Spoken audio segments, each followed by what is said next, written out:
ಚೈವ ನರೋತ್ತಮಂ ದೇವೀಂ ಸರಸ್ವತೀಂ ವ್ಯಾಸಂ ತಥೋ ಜಯಮುದೀರಯೇತ್. 18ನೇ ಅಧ್ಯಾಯ. ಭಗವಂತ ವಾಮನ ರೂಪದಿಂದ ಅದಿತಿಯ ಗರ್ಭದಲ್ಲಿ ಜನಿಸಿದ. ಅವಳ ಗರ್ಭದಲ್ಲಿರುವಾಗಲೇ ಬ್ರಹ್ಮ ಬಂದು ಆತನನ್ನ ತುಪಿಸ್ತಾನೆ. ಯದ್ಯಪಿ ಆತನಿಗೆ ಕರ್ಮಕ್ಕೆ ಅಧೀನವಾದಂತಹ ಯಾವ ಜನ್ಮವೂ ಇಲ್ಲ ಪರಮಾತ್ಮನಿಗೆ.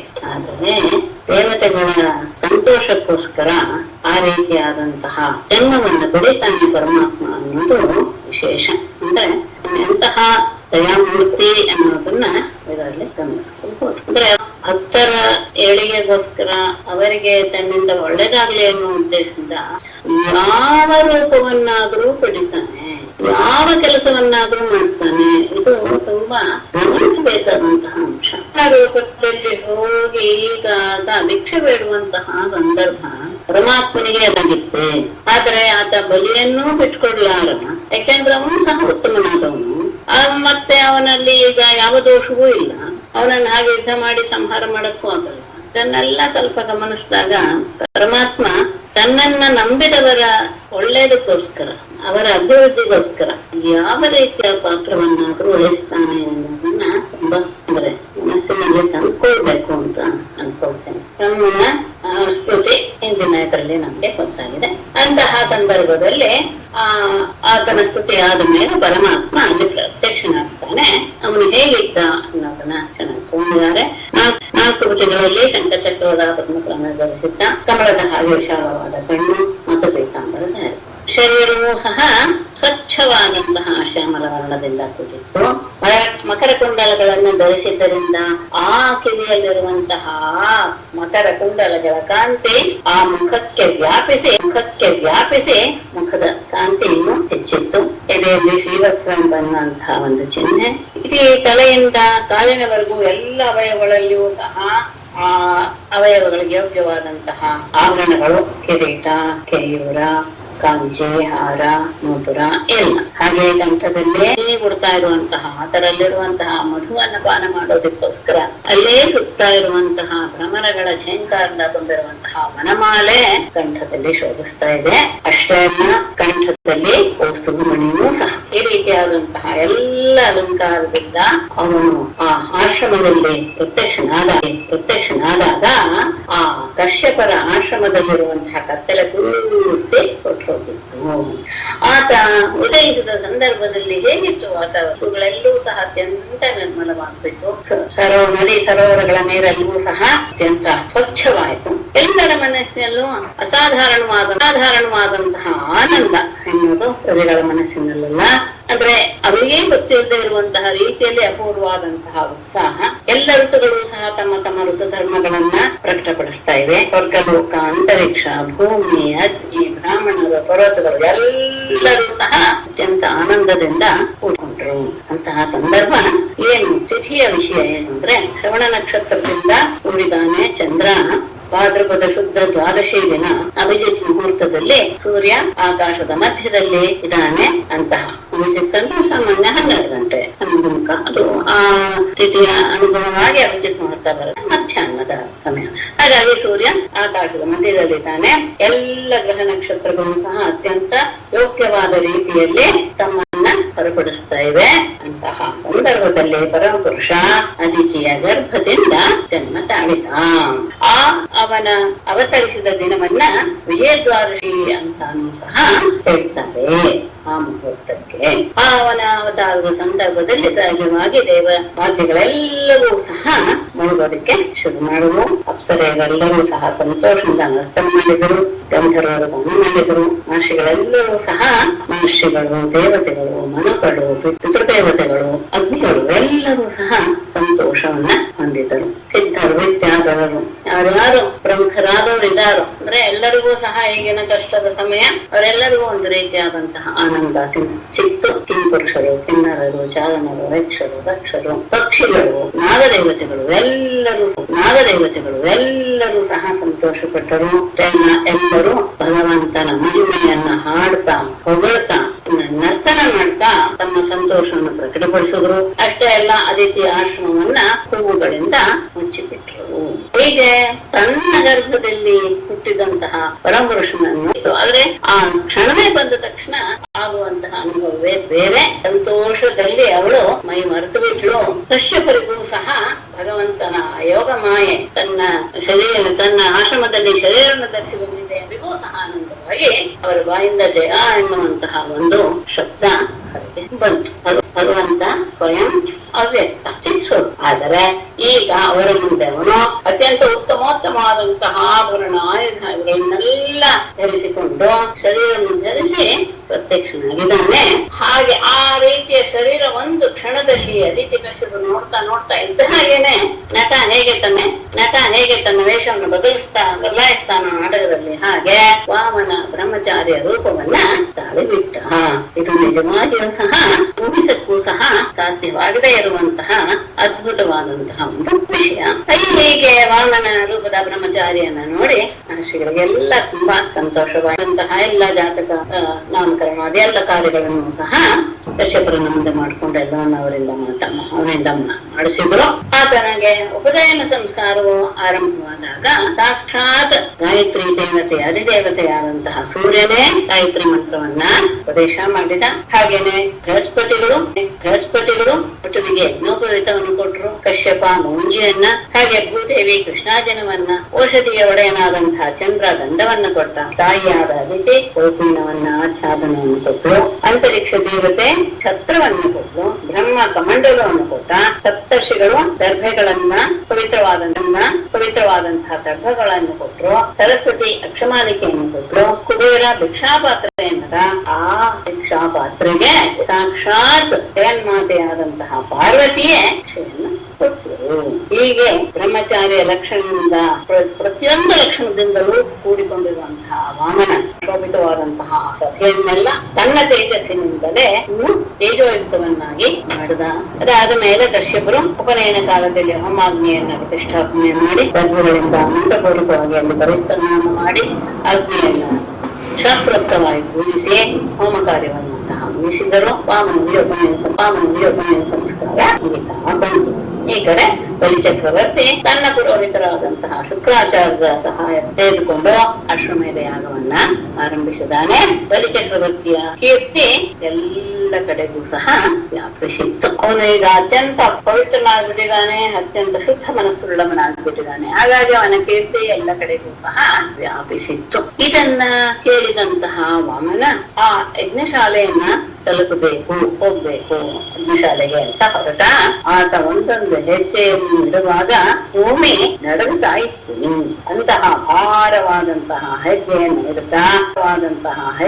ಇಡುತ್ತಾ ಕಶ್ಯಪರ ಆಶ್ರಮದಿಂದ ಹೊರಟಂತಹ ವಾಮನ ಬಲಿಯ ಯಜ್ಞಶಾಲೆಗೆ ಬಂದು ಸೇರಿದ್ದಾನೆ.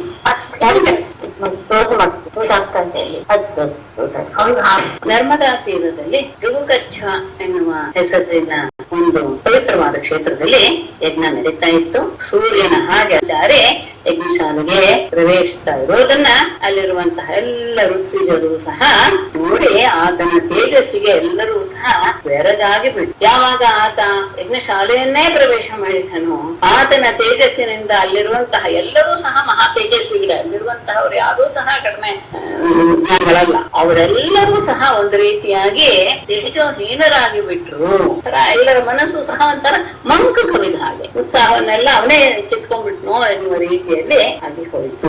ಅಷ್ಟೇ ಅಲ್ಲ, ಅಲ್ಲಿರುವಂತಹ ಪ್ರತಿಯೊಬ್ಬರು ಉತ್ತಮೋತ್ತಮರಾದವರ ಮನಸ್ಸು ಸಹ ಒಂದು ರೀತಿಯಾಗಿ ಕಸಿರಿಸಿಯನ್ನ ಹೊಂದಿತು ಅಂತ. ಅವರೆಲ್ಲರೂ ಸಹ ಯಾರಿರ್ಬೋದು ಈ ಬಂದಂತಹ ಮಹಾಪುರುಷ? ಸೂರ್ಯನ, ಅಗ್ನಿನ, ಅಥವಾ ನಮ್ಮ ಯಾಗವನ್ನು ನೋಡ್ಬೇಕು ಎನ್ನುವಂತಹ ಉದ್ದೇಶದ ಸನತ್ ಕುಮಾರನೇ ಬಂದಿರ್ಬೋದ? ಹೀಗೆ ತಮ್ಮಲ್ಲಿ ಅನೇಕ ರೀತಿಯ ಸಂದೇಹವನ್ನ ಉಂಟು ಮಾಡಿಕೊಂಡು ವಿಚಾರ ಮಾಡ್ತಾ ಇದ್ರು. ಅಷ್ಟರಲ್ಲಾಗಲೇ ವಾಮನ ಬ್ರಹ್ಮಚಾರಿ ಯಾಗಶಾಲೆಯನ್ನ ಪ್ರವೇಶ ಮಾಡಿದ. ಆತನ ಕೈಯಲ್ಲಿ ದಂಡಕ ಮಂಡಲಗಳು, ಕಕ್ಷದಲ್ಲಿ ತೋಳಿನ ಮಧ್ಯದಲ್ಲಿ ಕೊಡೆ, ನಡುವಿನಲ್ಲಿ ಮುಂಜೆ, ಬೆನ್ನ ಮೇಲೆ ಆ ಕೃಷ್ಣಾಜಿನ ಶನಿವಾರವನ್ನ ಧರಿಸಿದ್ದಾನೆ, ತಲೆಯಲ್ಲಿ ಚಟೆ. ಹೀಗೆ ಮಾಯಾರೂಪದ ಬ್ರಹ್ಮಚಾರಿ ವೇಷವನ್ನು ಧರಿಸಿದಂತಹ ಪರಮಾತ್ಮ ಯಜ್ಞಶಾಲೆ ನೋಡಿದ ತಕ್ಷಣವೇ ಅವರಿಗೇ ಗೊತ್ತಿಲ್ಲದ ಪ್ರತಿಯೊಬ್ಬರೂ ಸಹ ಎದ್ದು ನಿಂತು ಬಿಟ್ರು. ಅಂದ್ರೆ ಬಂದಂತಹವನು ಎಂತಹ ಗೌರವಕ್ಕೆ ಆಸ್ಪದನಾಗಿರ್ಬಹುದು ಅನ್ನೋದನ್ನ ಗಮನಿಸಿ ಶುಕ್ರ ಬರುವಂಶದ ಎಲ್ಲ ಬ್ರಾಹ್ಮಣರು ಸಹ ಶಿಷ್ಯ ಸಹಿತರಾಗಿ ಥಟ್ ಅಂತ ಮೇಲೆ ಎದ್ದು ನಿಂತು ಅವರನ್ನ ಗೌರವದಿಂದ ಬರಮಾಡಿಕೊಂಡ್ರು. ಎಚ್ಚೆತ್ನೆ ಆತ ಅತ್ಯಂತ ಕುಳ್ಳ, ವಾಮನ ಶಬ್ದಕ್ಕೆ ಕುಳ್ಳ ಅಂತ ಅರ್ಥ. ಆದರೆ ಆ ಕುಳ್ಳ ದೇಹಕ್ಕೆ ಸರಿಯಾದ ರೀತಿಯಲ್ಲಿ ಆತನ ಎಲ್ಲ ಅವಯವಗಳು ಸಹ ಹೊಂದಿಕೊಂಡಿರೋದ್ರಿಂದ ನೋಡುವ ಹಾಗೆ ಇದ್ದ. ಅಂದ್ರೆ ಒಂದ್ಸತಿ ನೋಡಿದ್ರೆ ಮತ್ತೆ ಮತ್ತೆ ನೋಡ್ಬೇಕು ನನ್ನ ಎನ್ನುವ ರೂಪವನ್ನ ಹೊಂದಿದ್ದ.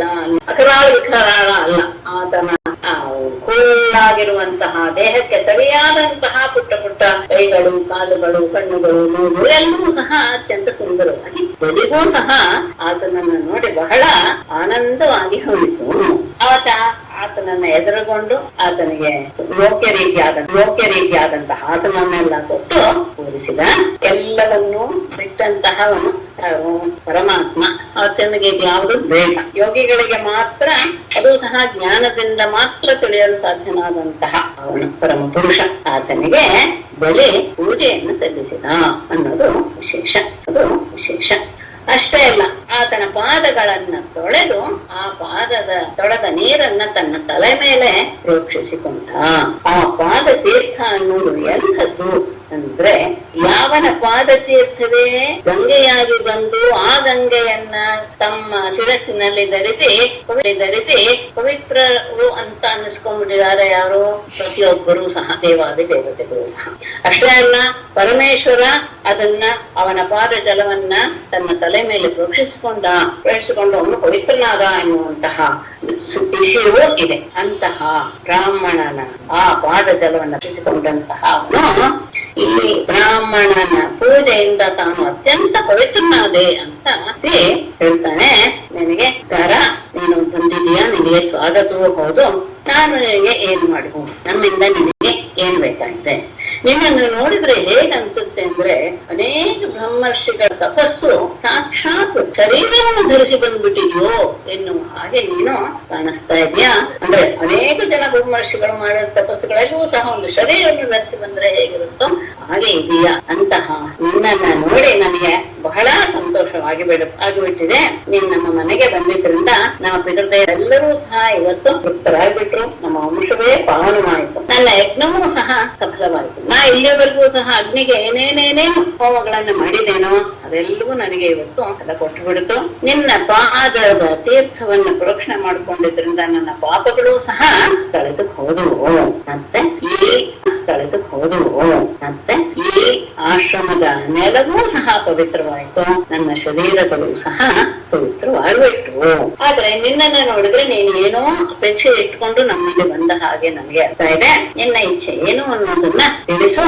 ನೀನ್ ಏನು ಬೇಕಾದ್ರೂ ಸರಿ, ನೀನ್ ಯಾವ್ದನ್ನ ಬಯಸ್ತೀಯೋ ಇರಬಹುದು, ಯಾವ್ದು ಬೇಕಾದ್ರೂ, ಅಥವಾ ಆಹಾರ ಪಾನ ಇರಬಹುದು, ಅತ್ಯಂತ ಉತ್ತಮವಾದ ಪಾನೀಯ ಇರಬಹುದು, ಯಾವುದೇ ಬೇಕಾದ್ರೂ ಸರಿ, ಅಥವಾ ವಿವಾಹಕ್ಕೆ ಯೋಗ್ಯವಾದ ಕನ್ಯೆಯರು ಬೇಕಾ, ಅದು ಬೇಕಾದ್ರೂ ಕೇಳಬಹುದು. ಅಷ್ಟೇ ಅಲ್ಲ, ಸಮೃದ್ಧವಾದಂತಹ ಗ್ರಾಮಗಳು, ಅಲ್ಲಿ ಆನೆಗಳು, ಕುದುರೆಗಳು, ರಥಗಳು ಇರುವಂತಹದ್ದು. ಈಗ ಹೀಗೆ ಯಾವುದನ್ನ ಕೇಳಿದ್ರು ಸಹ ನಿನಗೆ ಕೊಡ್ತೇನೆ. ನಿನಗೆ ಏನು ಬೇಕೋ ಅದನ್ನ ಹೇಳು, ನಾನು ಅದನ್ನ ನಿನಗೆ ಕೊಡಕ್ಕೆ ಸಿದ್ಧನಾಗಿದ್ದೇನೆ. ಅದರಿಂದ ನನಗೂ ಸಹ ಸಂತೋಷವಾಗಿದೆ ಅಂತ ಬರೀ ಆತನಿಗೆ ಮಾತು ಕೊಟ್ಟು 19ನೇ ಅಧ್ಯಾಯ. ಭಗವತೆ ವಾಸುದೇವಾಯ.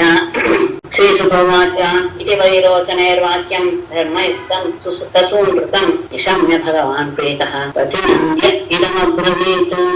ಇತಿ ವೈರೋಚನೇಃ ಸಸೂನೃತಂ ಧರ್ಮಯುಕ್ತಂ ವಾಕ್ಯಂ ನಿಶಮ್ಯ ಪ್ರೀತಃ ಭಗವಾನ್ ಪ್ರತಿನಂದ್ಯ ಇದಂ ಅಬ್ರವೀತ್. ಇತಿ ಈ ರೀತಿಯಾಗಿ ವೈರೋಚನೇಃ, ವಿರೋಚನನ ಮಗನಾದ ವೈರೋಚನಿ ತನ್ಸ್ಕೊಡು. ಸಸೂನೃತಂ ಅತ್ಯಂತ ಪ್ರಿಯವನ್ನು ಉಂಟು ಮಾಡುವಂತಹ, ಧರ್ಮಯುಕ್ತಂ ಧರ್ಮದಿಂದ ಕೂಡಿರುವಂತಹ, ಧರ್ಮಯುಕ್ತವಾದಂತಹ ವಾಕ್ಯ ಮಾತನ್ನು ಶಮ್ಯ ಕೇಳಿ ಪ್ರೀತಃ ಸಂತೋಷಗೊಂಡ ಭಗವಾನ್ ಪ್ರತಿನಿತ್ಯ ಅವನ ಮಾತನ್ನ ಮೆಚ್ಚಿಕೊಂಡು ಇದ ಅರ್ಥವೇ ಮುಂದೆ ಆಡುವ ಮಾತನ್ನ ಬಲಿ ಚಕ್ರವರ್ತಿ ನಿಜವಾಗಿಯೂ ಸಹ ಮನಃಪೂರ್ವಕವಾಗಿಯೇ ಮಾತನಾಡಿದ. ಕೇಳೋದಕ್ಕೆ ತುಂಬಾ ಹಿತವಾಗಿತ್ತು, ಸತ್ಯವೂ ಹೌದು. ಅವನು ಹೇಳಿದ್ದಲು ಧರ್ಮಯುಕ್ತವಾಗಿದೆ. ಇಂತಹ ಮಾತನ್ನು ಕೇಳಿದಂತಹ ವಾಮನನಿಗೆ ಅವನ ಬಗ್ಗೆ ಬಹಳ ಆನಂದ ಉಂಟು. ಅವನನ್ನು ಉದ್ದೇಶಿಸಿ ಈ ಮುಂದಿನ ಮಾತನ್ನ ಆಡ್ತಾನೆ. ಶ್ರೀ ಭಗವಾನುವಾಚ ವಚಸ್ತವೈತಜ್ಜನ ದೇವ ಸಂವೃತಂ ಕುಲೋಚಿತಂ ಧರ್ಮೈಕಂ ಯಶಸ್ಕರಂ ಯಸ್ಯ ಪ್ರಮಾಣಂ ಭಗವತ್ ಸಾಂಪರಾಯೇ ಪಿತಾಮಹ ಕುಲವೃದ್ಧ ಪ್ರಶಾಂತಃ. ಜನದೇವ ಏತತ್ ತವ ವಚಃ ಸುನೃತಂ ಸುಲೋಚಿತಂ ಧರ್ಮಯುತಂ ಯಶಸ್ಕರಂ ಯಸ್ಯ ಋಗವಃ ಪ್ರಮಾಣಂ ಸಾಂಪರಾಯೇ ಪಿತಾಮಹಃ ಕುಲವೃದ್ಧಃ ಪ್ರಶಾಂತಃ ಪ್ರಮಾಣಂ. ಜನದೇವ ಅಂದ್ರೆ ರಾಜನೇ, ಮಹಾರಾಜನು. ಏತತ್ ತವ ವಚನಂ, ತವ ವಚಃ, ಈಗ ನೀನು ಮಾತಾಡಿದ ಏನ್ ಮಾತಾಡಿದ್ಯೋ ಆ ಮಾತು ಸುನೃತಂ ಅತ್ಯಂತ ಸತ್ಯವಾಗಿದೆ, ಪ್ರಿಯವಾಗಿದೆ. ಅಷ್ಟೇ ಅಲ್ಲ, ಕುಲೋಚಿತಂ ನಿನ್ನ ವಂಶಕ್ಕೆ ಯೋಗ್ಯವಾಗಿದೆ, ಧರ್ಮಯುತಂ ಧರ್ಮಕ್ಕೆ ಅನುಗುಣವಾಗಿ ಮಾತಾಡಿದ್ಯಾ. ಅಷ್ಟೇ ಅಲ್ಲ, ಯಶಸ್ಕರಂ ವ್ಯಕ್ತಿಯನ್ನು ಉಂಟು ಮಾಡುವಂಥದ್ದು ಆಗಿದೆ. ಹೇಗೆ ಬಂತು ಇದಕ್ಕೆ? ಇದು ಆಗೋದಕ್ಕೆ ಏನು ಕಾರಣ ಅಂದ್ರೆ ಯಸ್ಯ ಯಾವಗೆ ಭೃಗವಃ ಪ್ರಮಾಣ, ಭೃಗುವಂಶೀಯರಾದಂತಹ ಶುಕ್ರಾಚಾರ್ಯರು ಪ್ರತಿಯೊಂದರಲ್ಲೂ ಸಹ ಪ್ರಮಾಣ ಅಂದ್ರೆ ಅವರ ಮಾತನ್ನ ನೀನು ಬಹಳ ಯೋಗ್ಯವಾಗಿ ನಡೆಸ್ತಾ ಇರೋದ್ರಿಂದ ಅವರು ನಿನಗೆ ಪ್ರಮಾಣವಾಗುವಂತೆ. ಸಾಂಪರಾಯೇ, ಸಾಂಪರಾಯ ಅನ್ನೋದಕ್ಕೆ ಪರಲೋಕದ ವಿಷಯದಲ್ಲಿ, ಪರಲೋಕದಲ್ಲಿ ಹೋಗುವಾಗ ಭೂಲೋಕದಲ್ಲಿ ಯಾವ ಯಾವ ಧರ್ಮವನ್ನು ಆಚರಿಸಬೇಕು ಎನ್ನುವಂತಹ ಸಂದರ್ಭದ ವಿಷಯದಲ್ಲಿ ಪಿತಾಮಹ ನಿನ್ನ ತಾತನಾದ ಕುಲವೃತ್ತ, ನಿನ್ನ ಕುಲಕ್ಕೆ ಅತ್ಯಂತ ಜ್ಯೇಷ್ಠನಾದಂತಹ ಪ್ರಶಾಂತ, ಅತ್ಯಂತ ಶಾಂತ ಸ್ವಭಾವದ ಪ್ರಹ್ಲಾದನೇ ನಮ್ ಪರಮ ಪ್ರಮಾಣ. ಅವನನ್ನೇ ನೀನು ಎಲ್ಲವನ್ನು ಪ್ರಮಾಣ ಅಂತ ಇಟ್ಟುಕೊಂಡು ಅವನ ಮಾತನ್ನ ನೀನು ಅನುಸರಿಸಿಯ.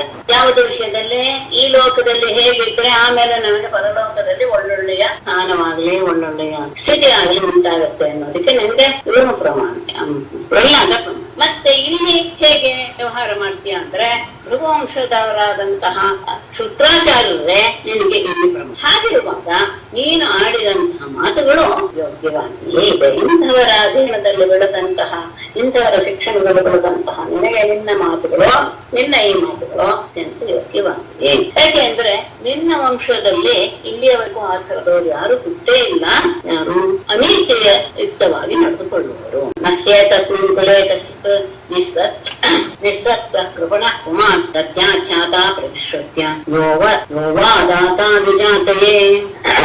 ಏತಸ್ಮಿನ್ ಕುಲೆ ಕಶ್ಚಿತ್ ನಿಸ್ಸತ್ವ ಕೃಪಣಃ ಕುಮಾರ ನಹಿ ಯಃ ವಿಜಾತಯೇ ಪ್ರತಿಶ್ರುತ್ಯ ಪ್ರತ್ಯಾಖ್ಯಾತ ಅದಾತ ವಾ. ಏತಸ್ಮಿನ್ ಕುಲೆ ನಿನ್ನ ಈ ಅಂಶದ ಸಾಲಿನಲ್ಲಿಯೇ ಕಶ್ಚಿತ್ ಯಾವ ವ್ಯಕ್ತಿಯೂ ಸಹ ನಿಸ್ಸತ್ವ ಧೈರ್ಯವೇ ಇಲ್ಲದಿರುವವನಾಗಿ ಅಂದ್ರೆ ಹೇಳಿಯಾಗಿರುವವನಾಗಲಿ, ಕೃಪಣಃ ಜಿಪುಣನಾಗಲಿ ಅಂತಹ ಪುಮಾನ್ ವ್ಯಕ್ತಿಯೇ ನಹಿ ಸಂಭವ ಆಗೇ ಇಲ್ಲ. ಅಂದ್ರೆ ಆತನ ಜನ್ಮ, ಆತ ವ್ಯಕ್ತಿಗಳ ಜನ್ಮ ನಿನ್ನ ಅಂಶದಲ್ಲಿ ಇಲ್ಲಿವರೆಗೂ ಹಾಗೆ. ಇಷ್ಟೇ ಇಲ್ಲ, ಯಹ ಅದರಲ್ಲಿರೋರೆಂದು ವಿಜಾತೆಯೇ ಯಾವ ವ್ಯಕ್ತಿಯು ಅಂದ್ರೆ ನಿಮ್ಮ ಧರ್ಮದ ಕುಲದಲ್ಲಿ ಹುಟ್ಟಿದಂತಹ ವ್ಯಕ್ತಿ ವಿಜಾತೆಯೇ ಬ್ರಾಹ್ಮಣರಿಗೆ ಪ್ರತಿಶ್ರುತ್ಯ ಮಾತನ್ನ ಕೊಟ್ಟು ಇಂಥದ್ದನ್ನು ಕೊಡ್ತೇನೆ ಅಂತ ಹೇಳದಂದ್ರೆ ಪ್ರತ್ಯಾಖ್ಯಾತ ಅದನ್ನ ತಿರಸ್ಕಾರ ಮಾಡಿದವನಾಗಲಿ ವಾ ಅದಾತ ವಾ ಒಡದೇನು ಆಗಲಿ ಸುಮ್ನೆ ಬಂದವನಿಗೆ ದಾನ ಮಾಡದೆ ಕಳಿಸೋದಾಗ್ಲಿ ಯಾರು ಇಲ್ಲ. ಯಾಕಂದ್ರೆ ನಿಮ್ಮ ಅಂಶದ ಹುಟ್ಟಿದವರು ಪ್ರತಿಯೊಬ್ಬರೂ ಸಹ ಅತ್ಯಂತ ಶ್ರೇಷ್ಠರೇ. ಅವರಲ್ಲಿ ಒಬ್ಬ ಬಲಹೀನನಾಗಲಿ ಜಿಪುಣ ಬುದ್ಧಿ ಇರೋವನಾಗಲಿ ಇದುವರೆಗೆ ಹುಟ್ಟಿಲ್ಲ. ಯಾಕೆ ಅಂದ್ರೆ ಅಲ್ಲಿರೋರು ಪ್ರತಿಯೊಬ್ಬರು ಎಂಥವರು ಅಂದ್ರೆ ಬ್ರಾಹ್ಮಣರಿಗೆ ಮಾತು ಕೊಟ್ಟು ಇಂಥದ್ದನ್ನ ನಾನು ಕೊಡ್ತೇನೆ ಅಂತ ಹೇಳಿದ್ರ ಅದನ್ನ ಕೊಡದೆ ತಿರಸ್ಕಾರ ಮಾಡದಂಥವ್ರಾಗಲಿ ಅಥವಾ ದಾನದ ಸಂದರ್ಭದಲ್ಲಿ ಬಂದಾಗ ಯಾರಿಗೂ ಇಲ್ಲ ಅಂತ ಹೇಳೇ ಆಗಿಲ್ಲ. ಮತ್ತೆ ಇನ್ನೂ ಎಂಥದ್ದು ಅಂಶದಿಂದ ಸಂಚಿತೆ ವಿಚಾರ್ಚಿನಾರ್ಥಿತಾಃ ಪರಾಂಗುಖಾಯೇ ತ್ವಮನಸ್ವಿನೋ ನೃಪಾಃ ಯುಷ್ಮತ್ಕುಲೇ ಯಶಸಾಮಲೇನ ಪ್ರಹ್ಲಾದ ಉದ್ಭಾತಿ ಯಥೋಡಬಹ್ಯೇ. ತೀರ್ಥೆ ಅರ್ಥಿನಾ ಅರ್ಥಿತಾಃ ಯುಧಿ ಪರಾಂಗುಖಾಃ ನ ಸಂತಿ ಏತು ನೃಪಾಃ ಅಮನಸ್ವಿನಃ ಅಪಿ ನ ಸಂತಿ ಅಂತ ಅಲ್ಲ. ಯತ್ ಯುಷ್ಮತ್ಕುಲೇ ಅಮಲೇನ ಯಶಸ ಯಥಾ ಹೇ ಉಡುಪಃ ತಥಾ ಪ್ರಹ್ಲಾದಃ ಉದ್ಭಾತಿ. ತೀರ್ಥೆ, ತೀರ್ಥ ಅಂದ್ರೆ ಇಲ್ಲಿ ದಾನ ಕಾಲ, ದಾನದ ಸಮಯ ಅಂತ ನೋಡಬೇಕು. ದಾನ ಅಂದ್ರೆ ಇಂಥ ಸಂದರ್ಭದಲ್ಲಿ ಈಗ ದಾನ ಮಾಡುವಂತಹದ್ದು ಅಂತ ಕಾಲ ಫಿಕ್ಸ್ ಕೂತ್ಕೊಂಡಿರ್ತಾರೆ. ಆ ಕಾಲದಲ್ಲಿ ಅರ್ಥಿನ ಅರ್ಥಿತ ಯಾಚಕರಾಗಿ ಬಂದಂತಹವರು ಬೇಡಿದಂತಹ ವಿಷಯಗಳಲ್ಲಿ, ಹಾಗೇನೆ ಯುದ್ಧದಲ್ಲಿ ಪರಾನ್ಮುಖ ಬೆನ್ನು ತೋರಿಸುವಂತಹವರಾಗಲೇ ನಸಂತಿ, ಯಾರು ಸಹ ಇಲ್ಲ. ಅಷ್ಟೇ ಅಲ್ಲ, ಏತು ನೃಪಾಹ ಅಮನಸ್ವಿನಃ ಯಾವ ನಿನ್ನ ವಂಶದ ಹುಟ್ಟಿದಂತಹ ರಾಜರು ಯಾರೆಲ್ಲರೂ ಸಹ ಅತ್ಯಂತ ಧೈರ್ಯಶಾಲಿಗಳಾಗಿಯೇ ಇದ್ದಾರೆ ಹೊರತು, ಅವರು ಸಹ ಯುದ್ಧದ ಸಂದರ್ಭದಲ್ಲಿ ಯುದ್ಧವನ್ನ ಮಾಡ್ತಾ ಇರುವಾಗ ಬೆನ್ನು ತೋರಿಸಿ ಓಡುವಂತವರಾಗಲಿ, ಅಥವಾ ದಾನದ ಸಂದರ್ಭದಲ್ಲಿ ದಾನ ಕೊಡುವಂತಹ ಸಂದರ್ಭದಲ್ಲಿ ಯಾಚಕರಿಂದ ಅದನ್ನಾದ್ರೂ ಬೇಡಿದರೆ ಅದನ್ನ ಕೊಡೋದಿಲ್ಲ ಅಂತ ಹೇಳೋದಾಗಲಿ ಯಾರು ಇಲ್ಲ. ಮತ್ತೆ ಯುಷ್ಮತ್ ಕುಲೆ, ಯಾವ ನಿಮ್ಮ ಈ ವಂಶದಲ್ಲಿ ಅಮಲೇನ ಅತ್ಯಂತ ಸ್ವಚ್ಛವಾದಂತಹ ಕೀರ್ತಿಯನ್ನ ಹೊಂದಿದೆ, ಕೀರ್ತಿಯಿಂದ ಯಥಾ ಖೇ ಉರುಠ, ಹೇಗೆ ಆಕಾಶದಲ್ಲಿ ಚಂದ್ರನು ಶೋಭಿಸ್ತಾ ಇದ್ದಾನೋ ತಥಾ ಹಾಗೆ ಪ್ರಹ್ಲಾದನ ಈಗಲೂ ಸಹ ಚಂದ್ರನ ಹಾಗೆ ಬೆಳಗುತ್ತಾ ಇದ್ದಾನೆ. ನಿನ್ನ ತಾತನಾದಂತಹ ಚಂದ್ರ ಈ ರೀತಿಯಾಗಿ ಆಕಾಶದಲ್ಲಿ ಚಂದ್ರ ಹೇಗೆ ನಮ್ಗೆ ಆನಂದವನ್ನು ಕೊಡ್ತಾನೋ ಹಾಗೆ ಅವನು ಸಹ ಕೀರ್ತಿಯನ್ನ ಬೆಳಗುತ್ತಾ ಇದ್ದಾನೆ. ಅಂತಹ ವಂಶ ನಿಂತು ಬೇಡಿದವರಿಗೆ ಕೊಡಲಿಲ್ಲ ಅಂತ ಹೇಳೋದಾಗಲಿ, ಹೆದರಿಕೊಂಡು ಯುದ್ಧದಲ್ಲಿ ಹೆದರಿಕೊಂಡು ಬೆನ್ನು ತೋರಿಸಿ ಓಡುವಂತಹ ರಾಜರಾಗಲಿ ನಿಮ್ಮ ವಂಶದಲ್ಲಿ ಇಲ್ಲಿವರೆಗೂ ಇಲ್ಲ. ಮುಂದೆ ಹೇಳುವ ವಿಷಯ ಗಮನಿಸ್ಕೋಬೇಕಾದದ್ದು, ಯಥೋ ಜಾತೋ ಹಿರಣ್ಯಾಕ್ಷ ಚರಣ್ಯೇಕ ಇಮಾನೀಂ ಪ್ರತಿವೀರಂ ದಿಗ್ವಿಜಯೇನಾವೆಂದತಗದಾಯದಃ. ನಿನ್ನ ವಂಶದಲ್ಲಿಯೇ ಹುಟ್ಟಿದವನು ಹಿರಣ್ಯಾಕ್ಷ. ಎಂಥವನು? ಯತಃ ಜಾತಃ ಹಿರಣ್ಯಾಕ್ಷಃ ಗದಾಯುಧಃ ಏಕಃ ಇಮಾಂ ಮಹೀಂ ಚರನ್ ದಿಗ್ವಿಜಯೇ ಪ್ರತಿವೀರಂ ನಾವೆಂದತ. ಯತಃ ಯಾವ ನಿನ್ನ ಕುಲದಿಂದ ಜಾತಃ ಹುಟ್ಟಿದಂತಹ ಹಿರಣ್ಯಾಕ್ಷನು ಗದೆಯನ್ನ ಕೈಯಲ್ಲಿ ಹಿಡಿದುಕೊಂಡು ಏಕಃ ಒಬ್ಬಂಟಿಯಾಗಿ ಇಮಾಮಹೀಂ ಈ ಭೂಮಂಡಲವನ್ನ ಚರನ್ನ ಸುತ ದಿಗ್ವಿಜಯಕ್ಕಾಗಿ ಪ್ರತಿವೀರಂ ತನಗೆ ಸದೃಶನಾದಂತಹ ಇನ್ನೊಬ್ಬ ವೀರನನ್ನು ನಾವಿಂದತ ಪಡೆಯಲಿಲ್ಲ. ಯಾರಾದ್ರೂ ಸರಿ ಅವ್ರನ್ನ ಎದುರಿಸ್ಬೇಕು ಅನ್ನುವಂತಹ ಭಾವ ಇತ್ತು. ಇದರಲ್ಲಿ ಪದ್ಯ ಹಿಂದೆ ಬಂದಿದೆ ಅಂತ ಭಾವಿಸ್ತೇನೆ, ಹಿಂದೆ ಮುಂದಿರೋದು ನೆನಪಿದೆ ಅಂತ ಭಾವಿಸ್ತೇನೆ. ಅವನು ಗದೆಯನ್ನು ಹಿಡಿದುಕೊಂಡು ನನ್ನ ಎದುರಾಗಿ ಯಾರು ಬರ್ತೀರಾ ಅಂತ ಕೇಳಿ ಎಲ್ಲರೂ ಹೋಗ್ತಿದ್ದ. ಎಲ್ಲರೂ ಹೆದರಿಕೊಂಡು ಅವತ್ಕೊಂಡ್ ಬಿಡ್ತಿದ್ರು. ಕೊನೆಯ ವರ್ಣನನ್ನ ಹೋಗಿ ಕೇಳ್ಕೊಳ್ತಾನೆ.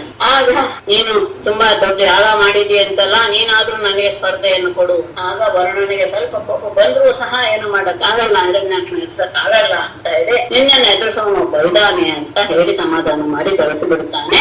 ದಾರಿಯಲ್ಲಿ ನಾರದರು ಸಿಕ್ತಾಗ ನಾರದರು ಹೇಳ್ತಾರೆ, ನಿನ್ನನ್ನು ಎದುರಿಸೋನು ಒಬ್ಬ ಅಲ್ಲಿದ್ದಾನೆ ಪಾತಾಳದಲ್ಲಿ ಅಂತಹ ಅವನು ತನ್ನನ್ನ ಎದುರಿಸೋರು ಯಾರಾದ್ರೂ ಇದಾನ ಅಂತ ಹುಡುಕಿಕೊಂಡು ಭೂಮಂಡಲವನ್ನೆಲ್ಲಾ ಸುತ್ತದ, ಅವನಿಗೆ ಸರಿಯಾದಂತಹ ಒಬ್ಬ ವೀರ ಸಿಗಲಿಲ್ಲ. ಆಗ ಒಬ್ಬ ಸಿಕ್ಕದ. ಯಾರು? ವಿಷ್ಣು. ಕೃಚ್ಛ್ರೇಣ ವಿಷ್ಣು ಕ್ಷ್ಮೋದ್ಧಾರ ಆಗತಂ ನಾತ್ಮಹನಂ ಜೈನಂ ಮೇನೆ ತದ್ವೀರ್ಯಂ ಕೂರ್ಯನ ಸ್ಮರನ್. ಈ ಭಗವಂತನ ವಾಕ್ಯಗಳನ್ನ ನಾಲ್ಕ ಇಟ್ಕೊಳ್ಬೇಕು. ಯಂ ಕ್ಷ್ಮೋದ್ಧಾರೇ ಆಗತಂ ಕೃಚ್ಛ್ರೇಣ ವಿಷ್ಣು ವಿನಿರ್ಜಿತ್ಯ ತದ್ವೀರ್ಯಂ ಭೂರಿ ಅನುಸ್ಮರನ್ ಆತ್ಮಾನಂ ಜೈನಂ ನ ಮೇನೆ. ಎಂ ಯಾವ ಹಿರಣ್ಯಾಕ್ಷ ಯಾರು ಎಂತ ಸಂದರ್ಭದಲ್ಲಿ ಬಂದ? ಕ್ಷ್ಮೋದ್ಧಾರೆ ಆಗಂ. ಕ್ಷ್ಮ ಅಂದ್ರೆ ಭೂಮಿ. ಭೂಮಿಯನ್ನ ಪಾತಾಳದಲ್ಲಿ ರಸಾತಳದಲ್ಲಿ ಸಿಕ್ಕಿಕೊಂಡಂತಹ ಭೂದೇವಿಯನ್ನು ಎತ್ತುವಂತಹ ಸಂದರ್ಭದಲ್ಲಿ ಆಗತಂ ಬಂದಂತಹ ಅವನನ್ನ, ಯಾರನ್ನ? ಹಿರಣ್ಯಾಕ್ಷನನ್ನ. ಕೃಚ್ಛ್ರೇಣ ಬಹಳ ಕಷ್ಟದಿಂದ ವಿಷ್ಣು ವಿನಿರ್ಜಿತ್ಯ, ವಿಷ್ಣು ಅವನನ್ನ ಗೆದ್ದ. ಬಹಳ ಕಷ್ಟದಿಂದಲೇ ಅವನನ್ನ ಗೆದ್ದುಕೊಂಡ. ಸುಲಭವಾಗಿ ಅವನನ್ನ ಗೆಲ್ಲಕ್ಕಾಗಲಿಲ್ಲ. ಅಷ್ಟೇ ಅಲ್ಲ, ತದ್ವೀರ್ಯಂ ಅವನನ್ನ ಗೆದ್ದಾಗ ಅವನು ತನ್ನ ಜೊತೆಗೆ ಹೊಡೆದಾಡಿದಂತಹ ಪರಾಕ್ರಮ, ತದ್ವೀರ್ಯಂ ಹಿರಣ್ಯಾಕ್ಷನ ಪರಾಕ್ರಮವನ್ನ ಭೂರಿ ಅನುಸ್ಮರನ್ ಮತ್ತೆ ಮತ್ತೆ ನೆನಪಿಸ್ಕೊಳ್ತಾ ಆತ್ಮಾನಂ ತನ್ನನ್ನು ಜೈನಂ ನ ಮೇನೆ ತಾನು ಜಯಶಾಲಿ ಆದೆ ಅಂತ ಅವನು ಅನ್ಕೊಳ್ಳೇ ಇಲ್ಲ. ಅವನು ಜೊತೆ ವಿಷ್ಣುವಿನ ಜೊತೆ ಹಿರಣ್ಯಾಕ್ಷ ಯಜ್ಞ ಮಾಡಿದಾಗ ಯದ್ಯಪಿ ವಿಷ್ಣು ಗೆದ್ದ, ಅವನು ಬಹಳ ಕಷ್ಟದಿಂದ ಗೆದ್ದ. ಆಮೇಲೂ ಸಹ ಅವನಿಗೆ ಹಿರಣ್ಯಾಕ್ಷನ ಪರಾಕ್ರಮ ಪುನಃ ಪುನಃ ಸ್ಮರಣೆಗೆ ಬರ್ತಾ ಇತ್ತು.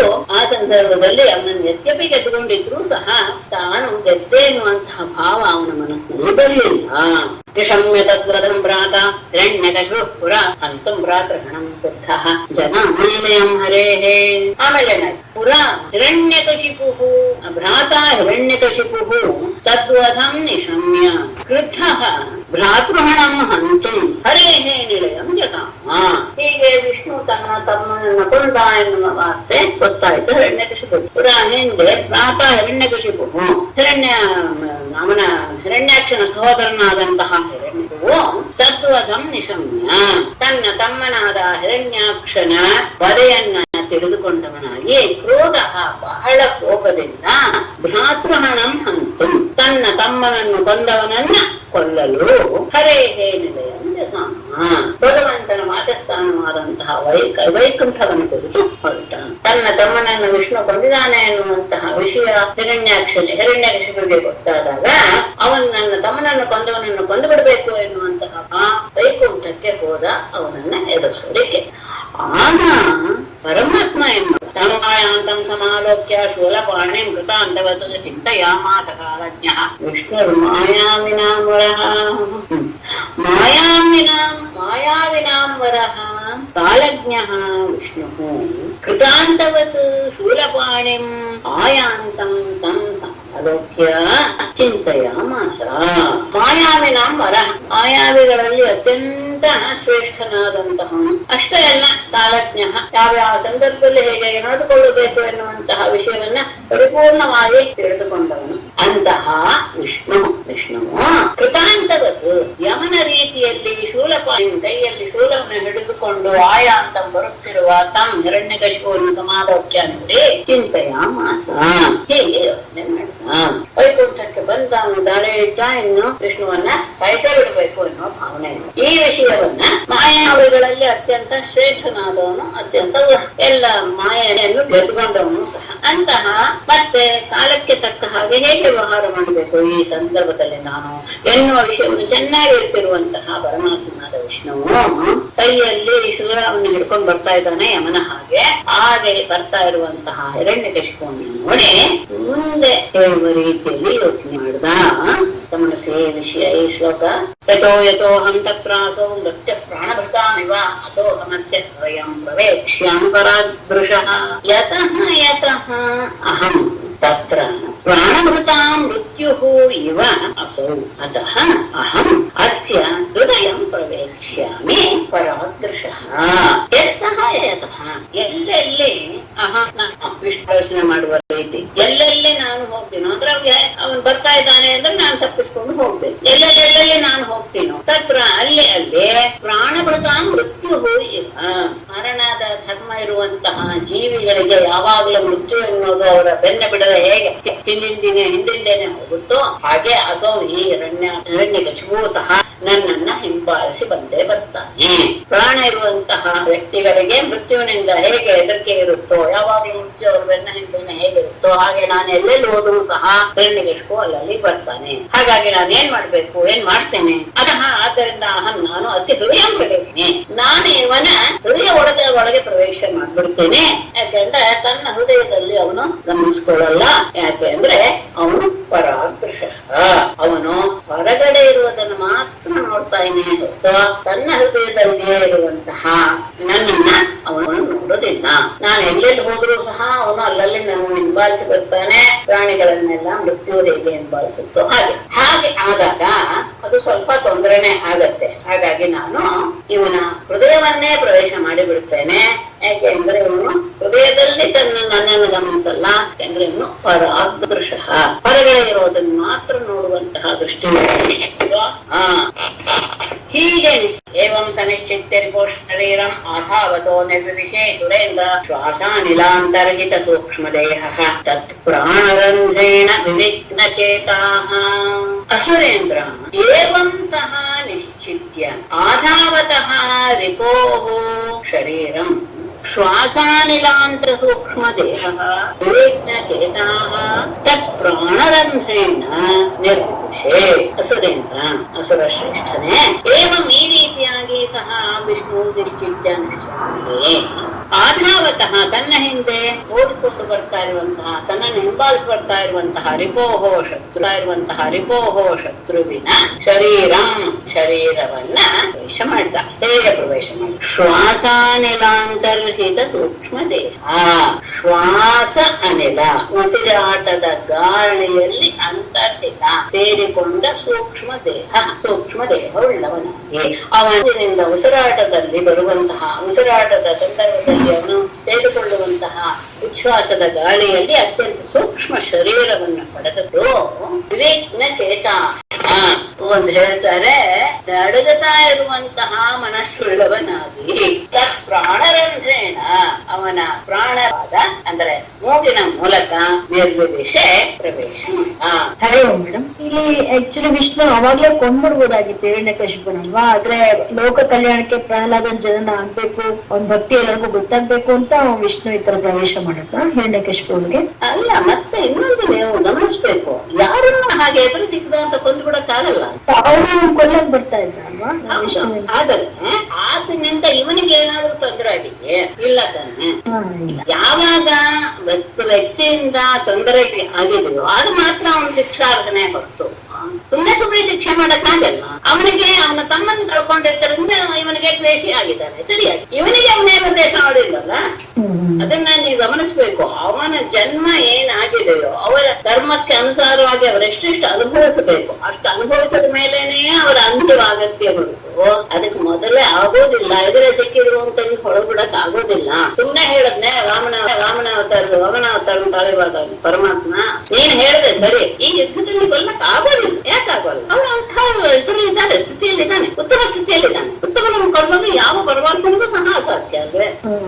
ಹಾಗೆ ನಿಮ್ಮ ವಂಶದಲ್ಲಿ ಯಾರು ಅಲ್ಪರ ಬುದ್ಧಿಯವರು ಹುಟ್ಟೇ ಇಲ್ಲ ಅಂತ ಹೇಳ್ತಾರಲ್ಲ ಪರಮಾತ್ಮ ಬಲಿಗೆ. ಆದ್ರೆ ಹಿರಣ್ಯಾಕ್ಷ ಎಲ್ಲ ಅಲ್ಪ ಬುದ್ಧಿಯವರೇ ಅಲ್ಲ, ಕೆಟ್ಟ ಬುದ್ಧಿಯವರೇ ಅಲ್ವಾ? ಅಲ್ಲ, ನೀವು ಅಲ್ಪ ಬುದ್ಧಿಯವರು ಅಂತ ಹೇಗೆ ಯೋಚನೆ ಮಾಡ್ತಾ ಇದ್ದೀರಾ? ಅವರೆಲ್ಲ ತಮ್ಮ ವಂಶದವ್ರನ್ನೆಲ್ಲ ಚೆನ್ನಾಗಿ ನೋಡ್ಕೊಳ್ತಾ ಇದ್ರು.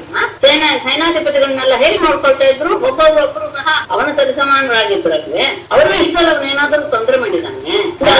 ತೊಂದರೆ ಯಾಕೆ ಕೊಟ್ಟ? ದೇವತೆಗಳಿಗೆ ಸಂಬಂಧಪಟ್ಟವ್ರಿಗೆ ಯಾಕೆ ತೊಂದರೆ ಕೊಡ್ತಾನಂದ್ರೆ, ತನ್ನ ತಮ್ಮನನ್ನ ಕೊಂದಿದ್ದಾನೆ ವಿಷ್ಣು, ಅವನಿಗೆ ಸಂಬಂಧಪಟ್ಟವರು ದೇವತೆಗಳು ಅಥವಾ ಈ ಋಷಿಮುನಿಗಳು. ಹಾಗಾಗಿ ಅವರನ್ನು ನಾನು ಕೊಲ್ತೇನೆ. ಇದು ಪ್ರಪಂಚದಲ್ಲಿ ಕಂಡು ಬರುವಂತಹ ವಿಷಯವೇ ಇಲ್ವೇ ಲೋಕದಲ್ಲಿ. ತಮ್ಮ ಮಗನ್ ಕೊಲ್ಬೇಕು ಅನ್ನೋದು ತುಂಬಾ ದುಷ್ಟ ಬುದ್ಧಿ ಅಲ್ವಾ ಮೇಡಮ್?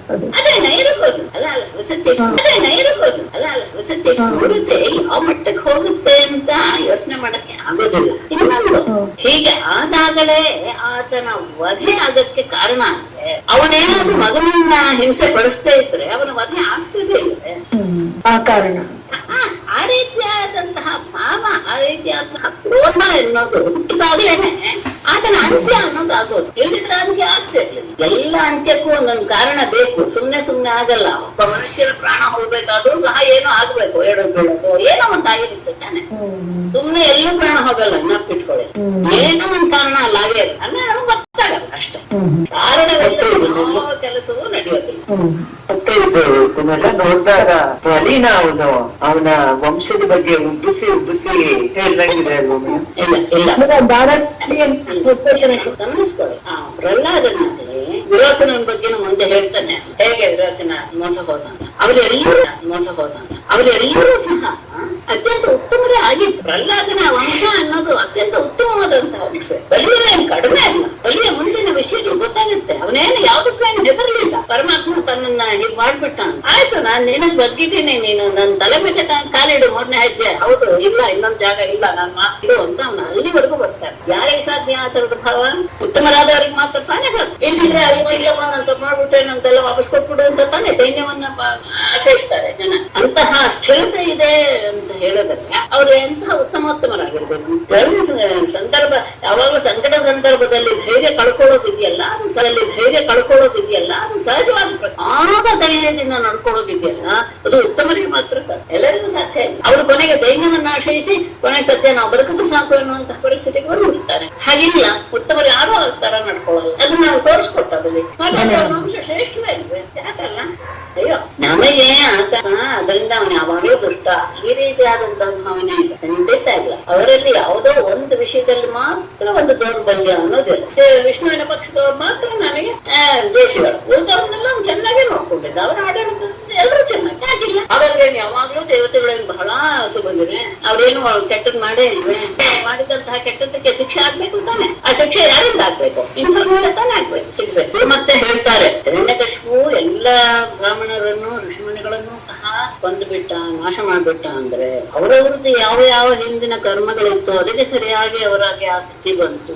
ಅಷ್ಟೇ ಅಲ್ಲ, ಅವರು ಮುಗಿಸ್ಕೊಳ್ಳೋದಕ್ಕೂ ಸಹ ಇವನೇ ಕಾರಣನು. ನಾವು ಎಲ್ಲರಲ್ಲೂ ಸಹ ಸರಿಯಾದ ವಿಧಿಯನ್ನೇ ಹುಡುಕೊಂಡು ಹೋಗ್ಬೇಕು. ಅದು ಸಿಗಲಿಲ್ಲ ಅಂದಾಗ ನಾವು ನೆಗೆಟಿವ್ ಚಿಂತನೆಯನ್ನ ಮಾಡೋದಕ್ಕೆ ಸಾಧ್ಯ. ಎಲ್ಲವೂ ಹೇಗೆ ಆಗ್ತಾ ಇದೆ. ಇವರ ಕಾಲ ಬಂದಾಗ ಇವ್ರ ಮೇಲೆ ಇರ್ಲೇಬೇಕು, ಅವ್ರ ಕಾಲ ಬಂದಾಗ ಅವ್ರ ಮೇಲೆ ಇರ್ಲೇಬೇಕು.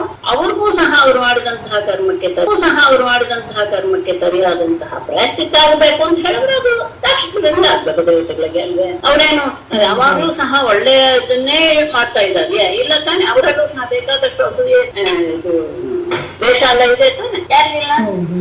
ಇಂದ್ರ ಅಂತ ಕಾಯ್ಬಿಡ್ತಾನೆ. ಯಾರಾದ್ರೂ 3ನೇ ಅಶ್ವಮೇಧ ಮಾಡಿದ್ರು ಅಂತ ಹೇಳ್ತಾನೆ, ಹಿಂಸೆ ಮಾಡಕ್ಕೆ ಶುರು ಕೂತ್ಕೊಳ್ತಾನೆ. ಆದರೂ ಪರಮಾತ್ಮ ಅವರಿಗೆ ಅವರ ಸತ್ವಗುಣವನ್ನ ಮೆಚ್ಚಿ ಅವರಲ್ಲಿ ಸತ್ವಗುಣದ ಅಧಿಕ್ಯ ಇರೋದ್ರಿಂದ ಆದಷ್ಟು ಅವರಿಗೆ ಎಷ್ಟು ಇದು ಕೊಡಬೇಕೋ ಶಿಕ್ಷೆ ಅಷ್ಟು ಕೊಟ್ಟು ಬಿಟ್ಟೇನೆ ಅವರನ್ನ ಮುಂದೆ ಸ್ಥಾನದಲ್ಲಿ ಕೂರಿಸ್ತಾನೆ. ಅದು ಮರಿಬಾರ್ದು. ಹಿಂದನ್ನೇ ಬೃಹಸ್ಪತಿಯನ್ನ ಅವಮಾನ ಮಾಡಿದಾಗ ಎಷ್ಟು ಹಿಂಸೆ ಪಟ್ಟ, ಕಡಿಮೆ ಪಟ್ಟ. ನಾನು 2 ಸತಿ ಗೃಹಹತ್ಯೆ ದೋಷ ಬಂದು ಕೂತ್ಕೊಂತಲ್ಲ, ಅವ್ನು ಮಾಡಿದ ತಪ್ಪಿಗೆ ಅನುಭವಿಸ್ತಾನೆ. ಪರಮಾತ್ಮ ಹೃದಯದಲ್ಲಿ ಪ್ರವೇಶ ಮಾಡಿದ್ರು ಹಿರಣ್ಯಕಶಿಪುನಲ್ಲಿ ಏನು ಬದಲಾವಣೆ ಆಗಲ್ಲ. ಪರಮಾತ್ಮ ಅವನ ಹೃದಯದಲ್ಲಿ ಪ್ರವೇಶ ಪರಮಾತ್ಮ ಏನು ಬದಲಾವಣೆ ಆಗಲ್ವಾ ಹಿರಣ್ಯಕಶಿಪುನಲ್ಲಿ? ಅವಾಗ್ಲೂನು ಇಲ್ಲ ಅದು ಬದಲಾವಣೆ ಉಂಟು ಮಾಡಬೇಕು ಅಂತ ವಿಷ್ಣುವಿಗೆ ಅನ್ನಿಸ್ಬೇಕಲ್ವಾ? ಬದಲಾವಣೆ ಯಾವಾಗ ಆಗ್ಬೇಕು? ಆಗ್ಲೇ ತಾನೇ ಆಗ್ಬೇಕು. ಯಾವಾಗ್ಲೂ ಆಗೋ ಹಾಗಿಲ್ಲ. ಯಾಕೆ ಅಂದ್ರೆ ಅವನಿಂದ ಏನೇನು ನಡಿಬೇಕು ಜಗತ್ತಿನಲ್ಲಿ ಅದೆಲ್ಲ ನಡಿಬೇಕು. ನಡೆದ ಮೇಲೇನೆ ಆತನ ಅಂತ್ಯ ಆಗ್ಬೇಕು. ಬೇಗನೆ ಬರ್ಲಿ ಅಂತ ವಿಷ್ಣುವೇ ಇಬ್ಬರಿಗೂ ದೇವತೆಯರಿಗೆ ಕೊಟ್ಟಿರ್ತಾನೆ, ಅವಕಾಶ ಕೊಟ್ಟಿರ್ತಾನೆ. ಸನಕ ಇದನ್ನ ಮಾಡಿ ಅವರನ್ನು ಕೇಳ್ಕೊಳ್ತಾನೆ. ಇವರು ಅತ್ಯಂತ ಬೇಗ ನನ್ನ ಲೋಕಕ್ಕೆ ಬರೋ ಹಾಗೆ ಮಾಡ್ಬಿಡಿ, ತುಂಬಾ ದೀರ್ಘಾವಧಿ ಇವರಿಗೆ ಶಾಪವನ್ನ ಕೊಡೋದ್ ಬೇಡ ಅಂತ ಹೇಳಿ ಅವ್ರಿಗೂ ಆಮೇಲೆ ನೀವೇನು ಹೆಚ್ಚು ಚಿಂತೆ ಮಾಡೋದ್ ಬೇಡ, ಬೇಗನೆ ನೀವು ಬಂದು ನಾನು ಸೇರ್ಕೊತೀರಾ ಅಂತ ಹೇಳ್ತಾನೆ ತಾನೆ. ಬೇಗನೆ ಸೇರ್ಕೊಳ್ಬೇಕಾದ್ರೆ ಏನಾಗ್ಬೇಕು? ದ್ವೇಷದಿಂದಲೇ ಸತ್ಯ, ಪ್ರೀತಿಯಿಂದ ಆಗ್ಬಿಟ್ರೆ 100 ವರ್ಷ ದೂರ ಇರ್ಬೇಕಾಗತ್ತೆ. ಆವಾಗ ಅವರಿಗೆ ಮರಣಕ್ಕೆ ಕಾರಣವೇ ಸಿಗೋದಿಲ್ಲ. ಇವನು ಸಾಯಿಸೋದು ಹೇಗೆ ಸಿಗಲ್ಲ. ಅವಳನ್ನೆಲ್ಲ ಅವನೇನಾದ್ರು ಸೀತಾಭರಣ ಮಾಡದೇ ಇದ್ದಿದ್ರೆ ಅವನನ್ನು ಸಾಯಿಸಕ್ ಆಗ್ತಿತ್ತ? ಸುಂದರಕಾಂಡದಲ್ಲಿ ಹನುಮಂತ ಹೋಗಿ ರಾವಣನ ಸಭೆಯನ್ನು ನೋಡಿದಾಗ ಹೇಳ್ತಾನೆ, ಇವನು ನಿಜವಾಗಿ 3 ಲೋಕಕ್ಕೂ ಒಡೆಯನಾಗೋದಕ್ಕೆ ಯೋಗ್ಯನಾಗಿದ್ದ. ಇದು ಒಂದು ದೋಷ ಅವನಲ್ಲಿ ಇಲ್ಲದೆ ಇದ್ದಿದ್ರೆ ಇವನು ನಿಜವಾಗಿಯೂ ಸಹ 3 ಲೋಕಕ್ಕೂ ಒದ್ದಿದ್ದೆ. ಅವನು ಆಂಜನೇಯನ ಎಲ್ಲರಿಗೂ ಕಾರಣ ಬೇಕೇ ಬೇಕು. ಅಂತ್ಯಕ್ಕೂ ಅದು ಕಾರಣ ಬೇಕೇ ಬೇಕಲ್ವೇ? ಅಂತ್ಯಕ್ಕೂ ಬೇಕು, ಮತ್ತೆ ಅವ್ರ ಕರ್ಮದ ಅನುಭವಕ್ಕೂ ಒಂದಷ್ಟು ದಿನಗಳು ಇರ್ಲೇಬೇಕು. ನೀ ಹೇಳ್ದೆ ಅಂತ ಅಲ್ಲೇ ಕೊಂದ್ಬಿಡಕ್ ಆಗಲ್ಲ ಅಂತ ಪರಮಾತ್ಮ ಹೇಳ್ತಾನೆ. ಹೇಳ್ಬಿಟ್ರೆ ಆಯ್ತು ಕೊಂದ್ಬಿಡಕ ಅತ್ತೆ ಹೋಗಿ ಇಲ್ಲ, ಎಲ್ಲರ ಕೂಡಿ ಬರ್ಬೇಕು, ಕಾಲ ಕೂಡಿ ಬರ್ಬೇಕು. ಧನ್ಯವಾದಗಳು. ಅಲ್ಲ ಮೇಡಮ್, ಹಿರಣ್ಯಕಶಿಪು ಅವನ ನೋಡಿದಾಗ ವಿಷ್ಣು ಹೆದರಿಕೆಯಿಂದ ಸೂಕ್ಷ್ಮವಾಗಿ ಅವನ ಮೂಗಿನ ಮೂಲಕ ಹೃದಯಕ್ಕೆ ಹೋಗಿ ಸೇರ್ಕೋತಾನೆ ಅಂತಲ್ಲ, ಅದು ನಿಜನಾ ಮೇಡಮ್? ಅವನ ಹತ್ರ ಹೇಳ್ತಪ್ಪ, ಅಷ್ಟೇ ಅಂತಹ ವಿಷ್ಣು ಸಹ ಹೆದರ್ಕೊಂಡ್ಬಿಟ್ಟ ಅಂತ ಬರಿಗೆ ಹೇಳುವ. ಅದೇ ಹಿರಣ್ಯಕಶಿಪುನ ಈ ವಿಷಯ ಹಿರಣ್ಯಾಕ್ಷನ ಬಗ್ಗೆ ಅವನಿಗೆ ತುಂಬಾ ಮೆಚ್ಚುಗೆ ಇರುತ್ತೆ. ಅದೊಂದು ನೆನಪಿಟ್ಕೋಬೇಕು. ಹಿರಣ್ಯಾಕ್ಷನ ಜೊತೆ ಯುದ್ಧ ಮಾಡ್ತಾನಲ್ಲ ಯಾರು ವರಾಹನ ಅವತಾರದಲ್ಲಿ, ಆವಾಗ ಅವನಿಗೆ ತುಂಬಾ ಮೆಚ್ಚುಗೆ ಇರುತ್ತೆ. ಇದನ್ನ ನೋಡಿದ್ರೆ ಗೊತ್ತಾಗ್ತಿರಲ್ಲ, ಎಲ್ಲ ಸೂಕ್ಷ್ಮವಾಗಿ ಕೊಟ್ಟು ಮುಗಿಸ್ಬಿಟ್ಟಿದ್ದಾರೆ. ತುಂಬಾ ಮೆಚ್ಕೋತಾನ ಅವನ ಇದನ್ನ ಪರಾಕ್ರಮ. ಅವರ ತಾಯಿಗೆ ಮತ್ತೆ ಅವನ ಹೆಂಡತಿಗೆ ಎಷ್ಟು ಚೆನ್ನಾಗಿದೆ ಉಪದೇಶ. ಅಲ್ಲ ಈಗ್ಲೂ ಮುಂದೆ 2 ಶ್ಲೋಕದಲ್ಲೇ ಬರುತ್ತೆ. ಆತನ ಭಾವ ಏನು ಶ್ಲೋಕದಲ್ಲಿ ಹೇಳ್ತಾನೆ ಕೇಳಿ. ಅತಿರುವ ಸೂಕ್ಷ್ಮ ರೂಪವನ್ನು ತಾಳಿ ಅವನ ಉಸಿರಿನ ಗಾಳಿಯ ಜೊತೆಗೆ ಅವನ ಉಚ್ಛ್ವಾಸದ ಜೊತೆಗೆ ಅವನ ಮೂಗಿನ ರಂಧ್ರಗಳಲ್ಲಿ ಅವನ ದೇಹವನ್ನ ಪ್ರವೇಶ ಮಾಡಿಬಿಟ್ಟ. ಆಮೇಲೆ ಅಷ್ಟರಲ್ಲಿ ಇವನು ಬಂದ. ಯಾರು? ಸತನ್ನಿಕೇತಂ ಪರಿವೃಶ್ಯ ಶೂನ್ಯಂ ಅಪಶ್ಯಮಾನ ಕುಪಿತೋ ನನಾದ ಕ್ಷ್ಮಾಂ ತ್ಯಾಂ ದಿಶಃಖಂ ವಿವರಾನ್ ಸಮುದ್ರಾನ್ ವಿಷ್ಣುಂ ವಿಚಿನ್ವನ್ ನ ತದರ್ಶವೀರಃ ಸಹ ತನ್ನಿಕೇತಂ ಶೂನ್ಯಂ ಪರಿವೃಶ್ಯ ಅಪಶ್ಯಮಾನಃ ಕುಪಿತಃ ನನಾದ ವೀರಃ ಕ್ಷ್ಮಾಂ ತ್ಯಾಂ ದಿಶಃ ಖಂ ವಿವರಾನ್ ಸಮುದ್ರಾನ್ ವಿಷ್ಣುಂ ವಿಚಿನ್ವನ್ ನ ತದರ್ಶ. ವಿಷ್ಣು ಈ ರೀತಿಯ ಉಪಾಯ ಮಾಡಿದಾನೆ ಅನ್ನೋದು ಗೊತ್ತಾಗಲಿಲ್ಲ ಹಿರಣ್ಯಕಶಿಪುವಿಗೆ. ಹಾಗಾಗಿ ಸಹ ಆ ಹಿರಣ್ಯವು ತನ್ನಿಕೇತಂ ಅವನ ವಾಸಸ್ಥಾನವಾದಂತಹ ವೈಕುಂಠವು ಶೂನ್ಯಂ ಪರಿಮುಷ್ಯ ಶೂನ್ಯವಾಗಿರೋದನ್ನ ಗಮನಿಸಿ, ಅಂದ್ರೆ ಅಲ್ಲಿ ಯಾರು ಇಲ್ಲದೆ ಇರೋದನ್ನ ನೋಡಿ, ಅಪಶ್ಯಮಾನ ವಿಷ್ಣುವನ್ನು ಕಾಣದೆ ಕುಪಿತಃ ಕೋಪಗೊಂಡು ಅನಾದ ಜೋರಾಗಿ ಘರ್ಷಣೆ ಮಾಡ್ಬೇಕು ಇಲ್ವಲ್ಲ ಅಂತ ಮುಂದೆ ಅವನು ಕೋಪಿಸಿಕೊಂಡು ಕಿರಿಸಿದ. ಅಷ್ಟೇ ಇಲ್ಲ, ಆಮೇಲೆ ಬಿಡ್ಲಿಲ್ಲ. ವೀರನಾದ ಹಿರಣ್ಯಕಶಿಪುವು ಕ್ಷುಮಾಂ ಭೂಮಿಯಾಂ ಸ್ವರ್ಗವನ್ನು, ದಿಶಃ ದಿಕ್ಕುಗಳನ್ನು, ಖಂ ಆಕಾಶವನ್ನು, ವಿವರಾನ್ ಪಾತಾಳಗಳನ್ನು, ಸಮುದ್ರಗಳನ್ನು ಎಲ್ಲ ಕಡೆಗೂ ಸಹ ವಿಷ್ಣು ವಿಚಿನ್ವನ್ ವಿಷ್ಣುವನ್ನು ಹುಡುಕ್ತಾ ಹುಡುಕ್ತಾ ಹುಡುಕ್ತಾ ಹೋದ. ಮಾತದರ್ಶ ಅವನಿಗೆ ಎಲ್ಲೂ ಕಾಣಲಿಲ್ಲ. ಪರಮಾತ್ಮ ಇಂತಹ ಉಪಾಯ ಮಾಡಿದ್ದಾನೆ ಅನ್ನೋದು ಗೊತ್ತಾಗದೆ ವೈಕುಂಠಿಗೆ ಪ್ರವೇಶ ಮಾಡಿದಂತಹ ಅವನು ಎಲ್ಲ ಕಡೆ ಹೋದ. ಎಲ್ಲೆಂದು ವಿಷ್ಣು ಕಾಣಲಿಲ್ಲ, ಬರೀ ಶೂನ್ಯವಾಗಿತ್ತು ಆತನ ವಾಸಸ್ಥಾನ. ಆಗ ಒಂಥರ ಅವನಿಗೆ ಇದು ಆಯ್ತು, ನೀನು ಘರ್ಷಣೆ ಮಾಡಕ್ಕೆ, ನನಗೆ ಹೆದರ್ಕೊಂಡು ಓಡೋಗ್ಬಿಡ್ಯಾನೆ ವಿಷ್ಣು ಅನ್ನುವಂತಹ ಅಹಂಕಾರದಿಂದ ಒಂದ್ಸತಿ ಸಿಂಹನಾದವನ್ನ ಮಾಡಿದ. ಅಷ್ಟೇ ಅಲ್ಲ, ಕೊನೆಗೆ ಎಲ್ಲ ಹುಡುಕ್ಬೇಕಾಗ್ತದೆ. ಎಲ್ಲೆಲ್ಲಿರಕ್ ಸಾಧ್ಯ ಅವನು ಅಂದ್ರೆ ಭೂಮಿ ಅಂದ್ರೆ ಸ್ವರ್ಗ, ಮರ್ತ್ಯ, ಪಾತಾಳ, ದಿಕ್ಕುಗಳು, ಆಕಾಶ, ಸಪ್ತ ಸಮುದ್ರಗಳು ಎಲ್ಲ ಕಡೆ ಹುಡುಕಿ ಹೋದ. ಎಲ್ಲೂ ಸಹ ವಿಷ್ಣು ಕಾಣಲಿಲ್ಲ. ಆಗ ಅವನು ಅನ್ಕೊಳ್ತಾನೆ, ಓಹೋ ಅವನಿಗೂ ಸಹ ಮರಣ ಆಗ್ಬಿಟ್ಟಿರ್ಬೇಕು. ಅಪಶ್ಯನ್ನಿಧಿ ಹೋವಾಚ ಮಯಾನ್ವಿಷ್ಟಮಿರಂ ಜಗತ್ ತತ್ರಹಾಮೇ ಗತೋ ನೂನಂ ಯತೋ ನಾವರ್ತತೆ ಪುಮಾನ. ಅಪಶ್ಯನ್ ಇತಿ ಉವಾಚ ಮಯಾ ಇದಂ ಜಗತ್ ಅನ್ವಿಷ್ಟಂ ಮೇ ಭ್ರಾತೃಃ ನೂನಂ ಗತಃ ಯತಃ ಪುಮಾನ ನ ಅವತೆ. ಅಪಶ್ಯನ್ ವೈಕುಂಠದಲ್ಲಾಗಲಿ ಉಳಿದೆಲ್ಲ ಸ್ಥಳಗಳಲ್ಲಿ ಎಲ್ಲೆಲ್ಲೆಲ್ಲಿ ಜಾಗ ಅನ್ನೋದಿದೆ ಎಲ್ಲ ಕಡೆ ಎಲ್ಲೂ ಕಾಣದೆ ಇತಿಹ ಉಚ ಹೀಗೆ ಅವನು ಹೇಳಿದ. ಅಂದ್ರೆ ಹೇಳಿಕೊಂಡ ಅಥವಾ ಹೇಳಿದ ಏನಂತ, ಮಯ ಇದಂ ಜಗತ್ತನ್ವಿಷ್ಟಂ ನಾನು ಈ ಜಗತ್ತನ್ನ ಪೂರ್ತಿಯಾಗಿ ಹುಡುಕ್ಬಿಟ್ಟಿದ್ದೇನೆ, ಅವನೆಲ್ಲೂ ಕಂಡಿಲ್ಲ. ಹಾಗಾಗಿ ಅವನು ಎಲ್ಲಿ ಹೋಗಿರ್ಬೋದು? ಭ್ರಾತೃಃ ನನ್ನ ಸಹೋದರನ್ನು ಕೊಂದಂತಹ ವಿಷ್ಣು ನೂನಂ ನಿಶ್ಚಯವಾಗಿಯೂ ಗತಃ ಹೋಗಿದ್ದಾನೆ. ಎಲ್ಲಿಗೆ? ಯತಃ ಎಲ್ಲಿಂದ ಪುಮಾನ್ ನಾವರ್ತೆ ಎಲ್ಲಿಗೆ ಹೋದ ಮೇಲೆ ಮನುಷ್ಯ ಹಿಂತಿರುಗಿ ಬರೋದಕ್ಕೆ ಕಾರಣವೇ ಸಾಧ್ಯವೇ ಇಲ್ವೋ. ಅಂದ್ರೆ ಮರಣಲೋಕ ಯಮಲೋಕಕ್ಕೆ ಹೋದ ಮೇಲೆ ಮನುಷ್ಯ ವಾಪಸ್ ಬರಕ್ಕಾಗಲ್ಲ. ಹಾಗಾಗಿ ನನ್ನ ತಮ್ಮನನ್ನು ಕೊಂದಂತಹ ಅವನು ನಿಜವಾಗಿಯೂ ಆ ಲೋಕಕ್ಕೆ ಹೋಗಿರ್ಬೇಕು. ಎಲ್ಲಿ ಹೋದ್ರೆ ಮನುಷ್ಯ ಹಿಂದಿರುಗಿ ಬರೋದಕ್ಕೆ ಸಾಧ್ಯವೇ ಇಲ್ವೋ ಅಂತಹ ಯಮನ ಪಟ್ಟಣಕ್ಕೆ ಅವನು ಹೋಗಿ ಬಿಟ್ಟಿರ್ಬೇಕು. ಯಾಕೆಂದ್ರೆ ನನ್ನ ತಮ್ಮನನ್ನು ಕೊಂದಂತಹ ವಿಷ್ಣುವನ್ನ ನಾನು 3 ಲೋಕದಲ್ಲಿ ಹುಡುಕಿಬಿಟ್ಟೆ, ಎಲ್ಲೋ ಅವನ ಕಂಡಿಲ್ಲ ಅಂದರೆ ಅವನೇನಾಗಿರ್ಬೇಕು? ಎಲ್ಲೋ ಒಂದು ಹುಡುಗ ಸಿಗ್ತಾ ಇಲ್ಲ, ಅವನು ಸತ್ತೇ ಹೋಗಿರ್ಬೇಕು. ಹಾಗಾಗಿ ಸತ್ತವರು ವಾಪಸ್ ಬರುವುದಿಲ್ಲ. ಮತ್ತೆ ಇಲ್ಲಿಗೆ ನಾನು ನನ್ನ ವೈರವನ್ನ ನಿಲ್ಲಿಸ್ತೇನೆ. ವೈರಾನುಬಂಧ ಏತಾವಾನ್ ಆಮೃತ್ಯೋರಿಹ ದೇಹಿನ ಅಜ್ಞಾನ ಪ್ರಭವೋ ಮನ್ಯು ಅಹಂ ಮಾನೋಪಬ್ರಹ್ಮಿತಃ. ಅವನ ವಾಯಲ್ಲಿ ಬರುವಂತಹ ಮಾತು ಗಮನ. ಇಹ ದೇಹಿನ ಏತಾವಾನ್ ವೈರಾನುಬಂಧ ಆಮೃತ್ಯೋ ಅಜ್ಞಾನ ಪ್ರಭವ ಮನ್ಯು ಅಹಂ ಮಾನೋಪಬ್ರಹ್ಮಿತಃ. ಇಹ ಇಲ್ಲಿ ದೇಹಿನ ದೇಹಿಗಳಿಗೆ ಏತಾವಾನ್ ವೈರಾನುಬಂಧ ಇಲ್ಲಿಯವರೆಗೂ ವೈರ ಎನ್ನುವಂತಹ ಸಂಬಂಧ ಇರುತ್ತೆ. ಎಲ್ಲಿವರೆಗೆ? ಆ ಮೃತ್ಯು ಆಗುವವರೆಗೂ. ಒಬ್ಬ ಮನುಷ್ಯ ಸಾಯುವವರೆಗೂ ಅವನ ಬಗ್ಗೆ ನಾವು ದ್ವೇಷ ಮಾಡುದು. ಸತ್ತ ಮೇಲೆ ಆ ವ್ಯಕ್ತಿಯನ್ನ ದ್ವೇಷ ಮಾಡುವ ಹಾಗಿಲ್ಲ. ಅದಕ್ಕೆ ಹೇಳ್ತಾನೆ, ಇಲ್ಲಿ ದೇಹವನ್ನು ಧರಿಸುವವರಿಗೆ ಒಬ್ಬ ವ್ಯಕ್ತಿಯ ವಿಷಯದಲ್ಲಿ ವೈರ ಅನ್ನೋದು ಎಲ್ಲಿಯವರೆಗೂ ಇರೋಕೆ ಸಾಧ್ಯ ಅಂದ್ರೆ ಆ ವ್ಯಕ್ತಿಯ ಮರಣವಾಗುವವರೆಗೂ ಮಾರ. ಯಾಕೆಂದ್ರೆ ಸುಮ್ನೆ ನಾವು ಕೋಪ ಬೆಳೆಸ್ಕೊಂಡು ಹೋದ್ರೆ ಅಜ್ಞಾನ ಪ್ರಭವ ಮನ್ಯು. ಈ ವೈರ ಅನ್ನೋದು ಯಾವುದರಿಂದ ಉಂಟಾಗುತ್ತೆ ಅಂತ ಹೇಳಿದ್ರೆ ಅಜ್ಞಾನದಿಂದ ಉಂಟಾಗುವಂಥದ್ದು ಈ ಕೋಪ.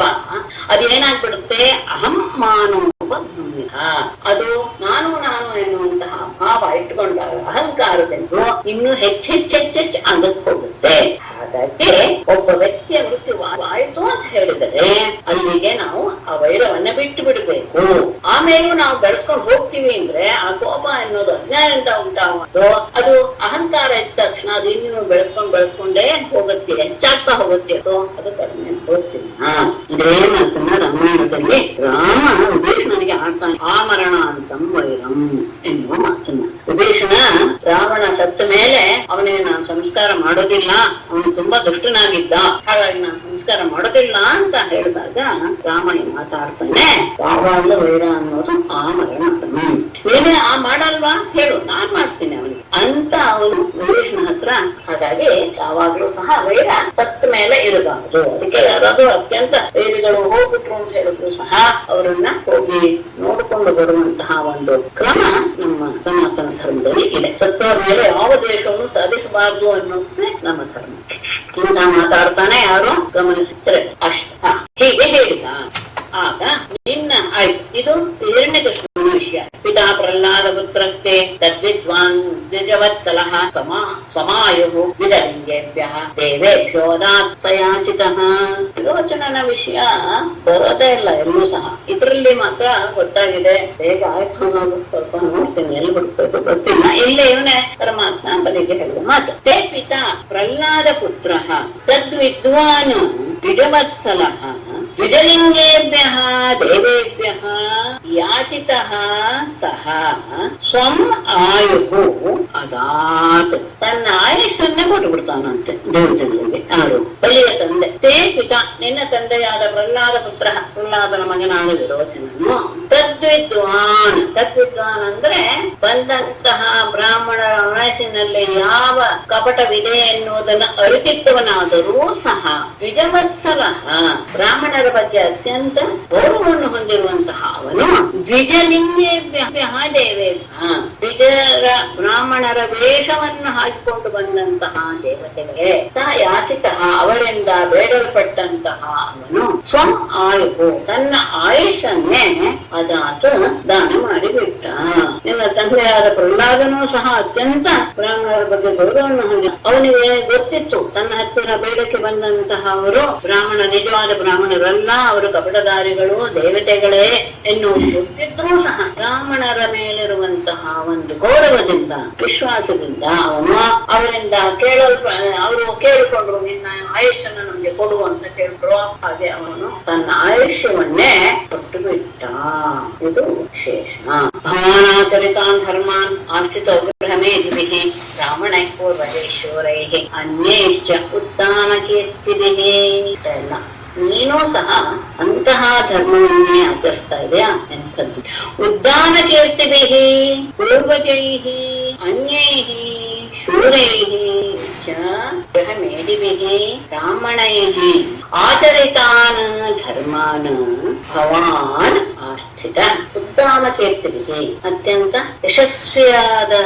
ಯಶಸ್ಸನ್ನು ಪಡೆದಂತಹ ಪೂರ್ವಜೈಗೆ, ನಿನ್ನ ಹಿಂದಿನವರಿಂದ, ಅನ್ಯೈಃ ಶೂರೈಃ ಅನ್ಯೈಃ ಶೂರೈಃ ಉಳಿದ ಶೂರರಾದವರು ಸಹ ಗೃಹಮೇಧಿಭಿಃ ಬ್ರಾಹ್ಮಣೈಃ ಗೃಹಸ್ಥರಾದಂತಹ ಬ್ರಾಹ್ಮಣರಿಂದ ಆಚರಿತಾನ್ ಧರ್ಮಾನ್ ಆಚರಿಸಲ್ಪಡುತ್ತಿರುವಂತಹ ಧರ್ಮಗಳನ್ನೇ ಭವಾನ್ ಆಸ್ಥಿತ, ನೀವು ಸಹ ಆ ಧರ್ಮವನ್ನೇ ನೀವು ಸಹ ಸ್ವೀಕರಿಸಿದ್ದೀರಿ.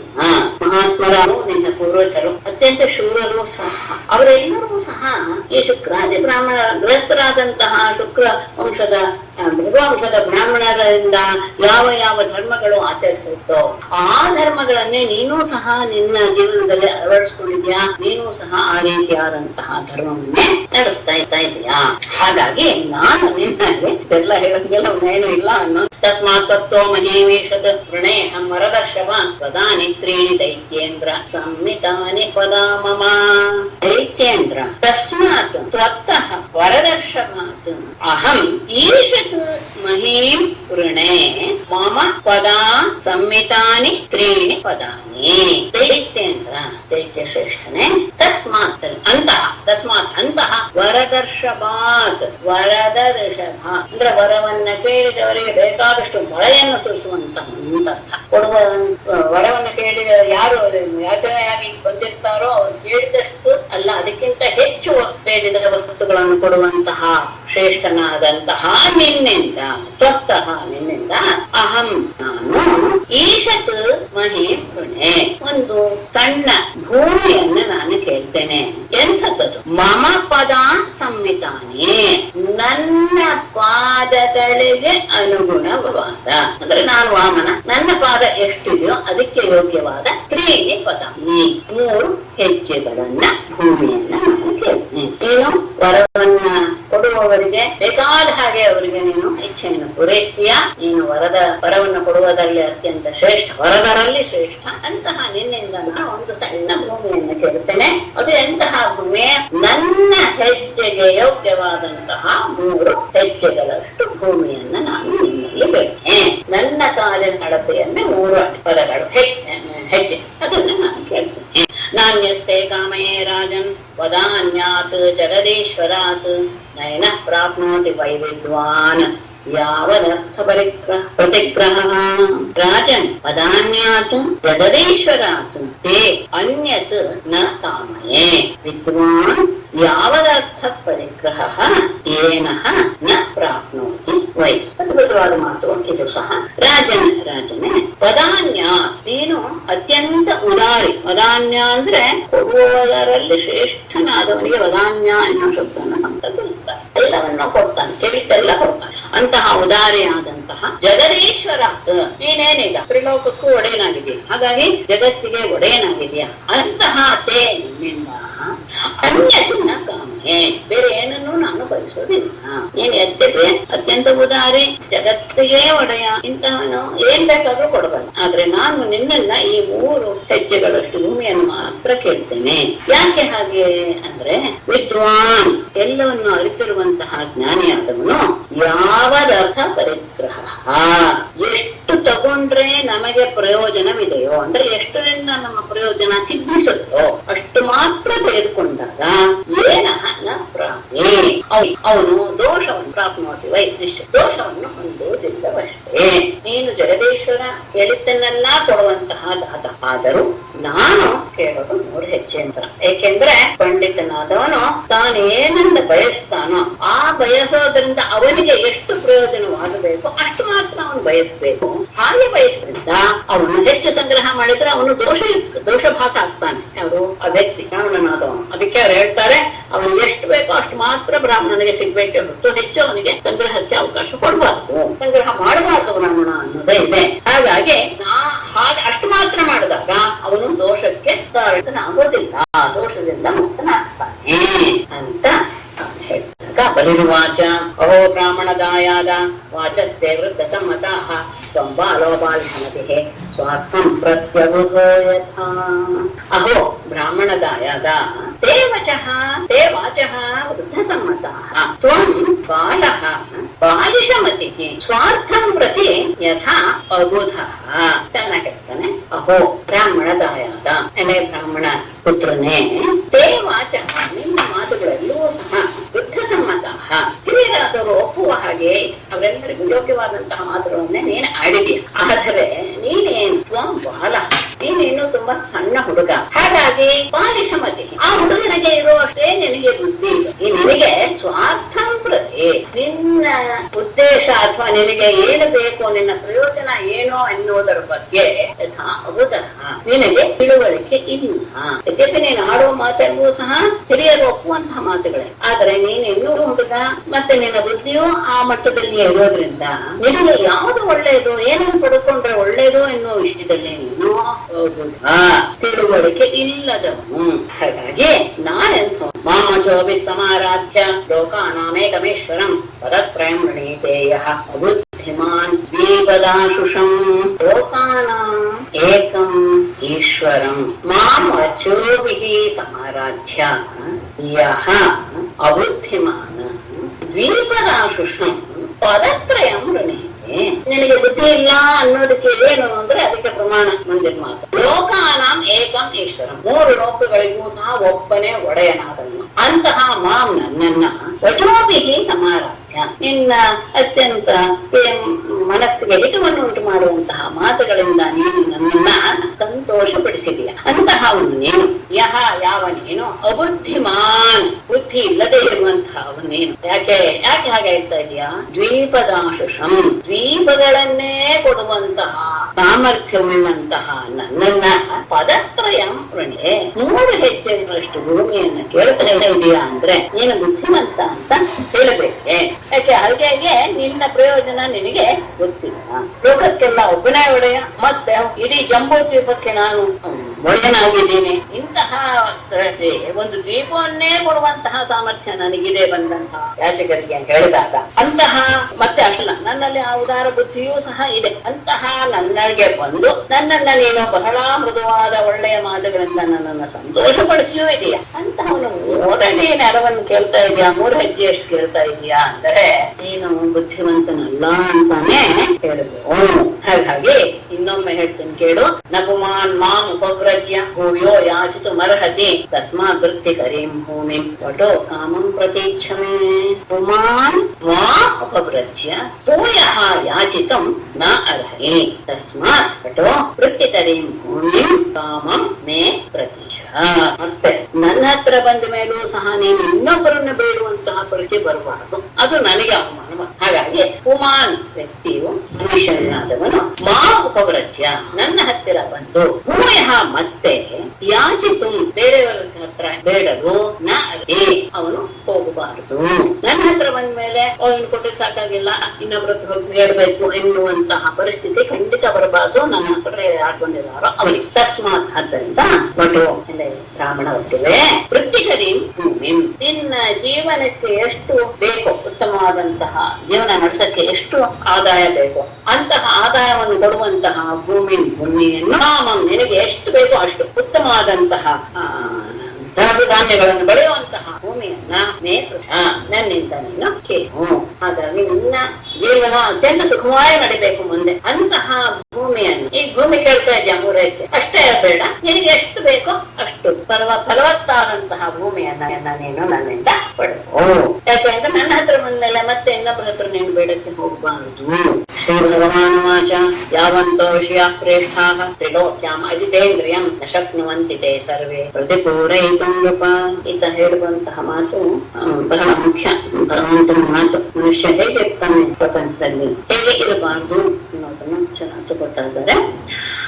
ನೃಪ ತ್ರಿಲೋಕ್ಯ ಯಾವಂತಹ ಶ್ರೇಷ್ಠಾಃ ವಿಷಯಾಃ ತೇ ಸರ್ವೇ ಅಜಿತೇಂದ್ರಿಯಂ ಪ್ರತಿಪೂರಯಿತುಂ ನ ಶಕ್ನುವಂತಿ.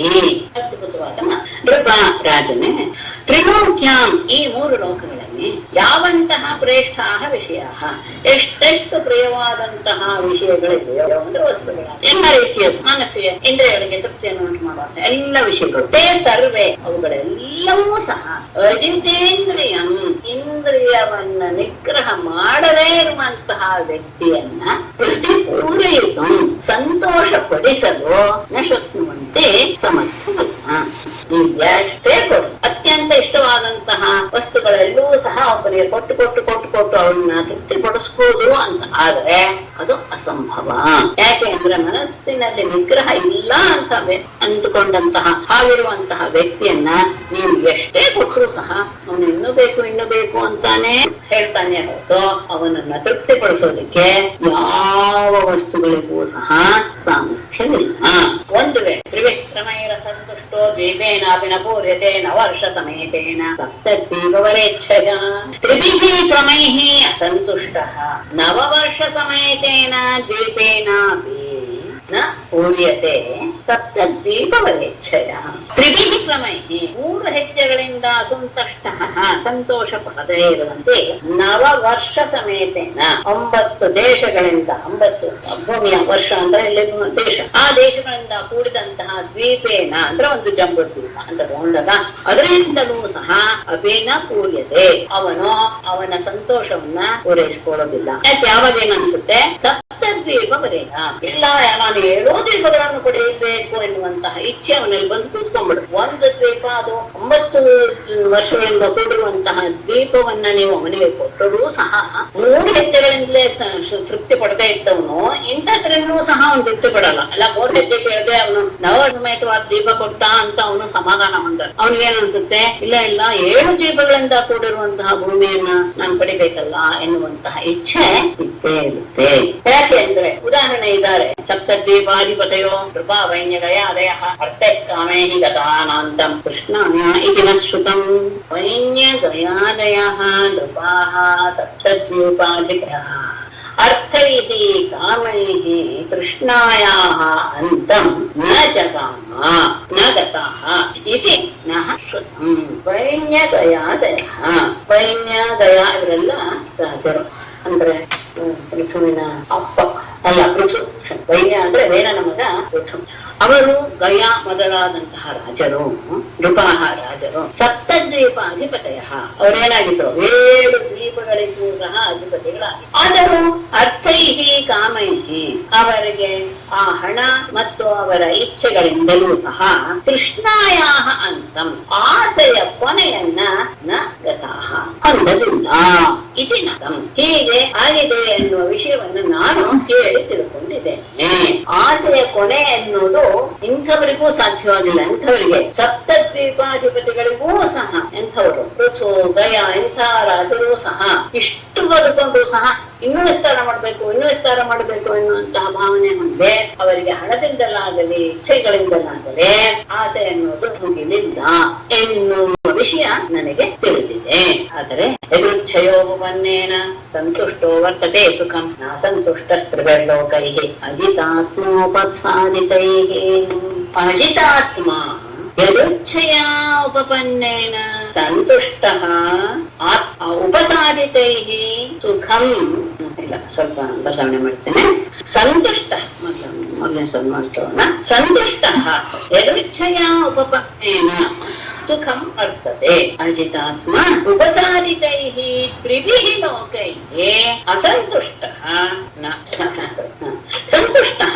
ಯಾವಾಗಲೂ ಸಂತೋಷ ಎನ್ನುವಂತಹ ಭಾವವನ್ನು ಹೊಂದಿರುವಂತಹ ವ್ಯಕ್ತಿ ಯದೃಚ್ಛಯ ಅಂದ್ರೆ ತಮ್ಮ ಕರ್ಮಕ್ಕೆ ಅನುಗುಣವಾಗಿ ತಾನಾಗಿಯೇ ಉಪಪನ್ನೇನ ಬಂದಂತಹ ವಸ್ತುವಿನಿಂದ ಸುಖಂ ವರ್ತತೆ, ಸುಖವಾಗಿ ಕಾಲ ಕಳಿತಾನೆ.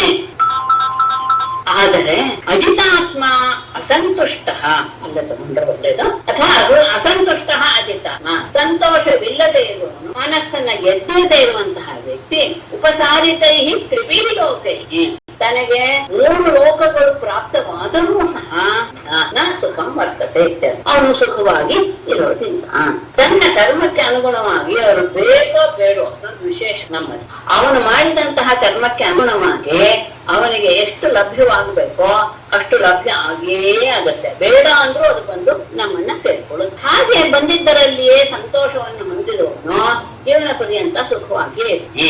ಆದರೆ ಯಾವುದರಲ್ಲಿಯೂ ಸಂತೋಷವನ್ನು ಪಡೆದೇ ಇರುವಂತಹವನು, ಮನಸ್ಸನ್ನ ನಿಗ್ರಹಗೊಳಿಸ್ಕೊಳ್ದೇ ಇರುವಂತಹ ವ್ಯಕ್ತಿಗೆ ತನ್ನ ಬಳಿ ಲೋಕದ ಐಶ್ವರ್ಯ ಬಂದರೂ ಸಹ ಅವನು ಸುಖವನ್ನು ಹೊಂದುವುದಿಲ್ಲ. ಯಾಕೆಂದ್ರೆ ಅವನ ಮನಸ್ಸು ಯಾವಾಗಲೂ ಅಸಂತೋಷವಾಗಿಯೇ ಇರುತ್ತೆ. ಕೆಲವರಿಗೆ ಎಷ್ಟು ಕೊಟ್ಟರು ಸಹ ತೃಪ್ತಿ ಅನ್ನೋದು ಇರೋದಿಲ್ಲ. ನಾವು ಗಮನಿಸಿದ್ದೀವಿ ಅಂತ ಭಾವಿಸ್ತೀವಿ. ಎಷ್ಟು ಕೊಟ್ಟರು ಸಹ ಸಾಕು, ಇನ್ನು ಬೇಕು ಎನ್ನುವಂತಹ ಮಾತುಗಳು ಅವರಿಂದ ಬರುತ್ತಾ ಇರುತ್ತೆ. ಹಾಗಾಗಿ ನಮಗೆ ಏನು ಪ್ರಾಪ್ತಿ ಇದೆಯೋ ಅದು ನಮಗೆ ಸಿಕ್ಕಿದೆ, ಅದರಲ್ಲಿ ನಾವು ಸಂತೋಷವಾಗಿರೋಣ ಅಂದ್ರೆ ಅವನು ಜೀವನವಿಡೀ ಸಂತೋಷವಾಗಿ. ಇಲ್ಲ ಅಸಂತುಷ್ಟನಾದವನಿಗೆ ನೀವು ಇಡೀ ಪ್ರಪಂಚವನ್ನೇ ಕೊಟ್ಟರೂ ಸಹ ಅವನಿಗೆ ಸಂತೋಷ ಅನ್ನೋದು ಆಗೋಲ್ಲ, ಒಂದು ಸುಖವನ್ನು ಸಹ ಹೊಂದಲ್ಲ. ಅದು ಪುಂಸೋಯಂ ಸಂಸೃಪ್ತೇ ಹೇತು ಅಸಂತೋಷೋ ಅರ್ಥಕಾಮಯೋ ಯದೃಚ್ಛಯೋಪನ್ನೇನ ಸಂತೋಷ ಮುಕ್ತಯೇ ಸ್ಮೃತಃ. ಪುಂಸಃ ಅಯಂ ಅರ್ಥಕಾಮಯೋ ಅಸಂತೋಷಃ ಸಂಸೃಪ್ತೇ ಹೇತು ಯದೃಚ್ಛಯಾ ಉಪಪನ್ನೇನ ಸಂತೋಷಃ ಮುಕ್ತಯೇ ಸ್ಮೃತಃ.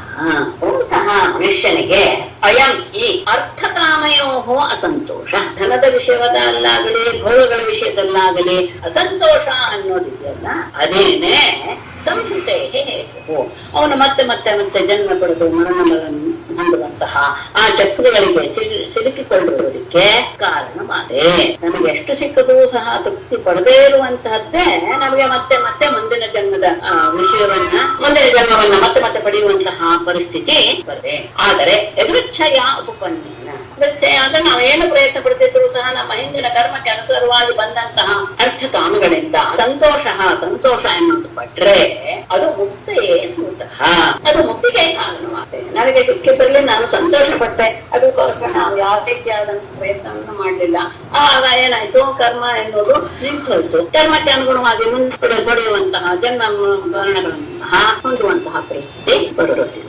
ಹಾಗಾಗಿ ಸಿಕ್ಕಿದ್ರಲ್ಲಿ ಆನಂದವನ್ನು ಹೊಂದುವುದು ಮನುಷ್ಯನಿಗೆ ಮುಂದಿನ ಪರಲೋಕಕ್ಕೂ ಶ್ರೇಷ್ಠ, ಈ ಲೋಕದಲ್ಲಿಯೂ ಸಹ ತೃಪ್ತಿ ಇದೆ.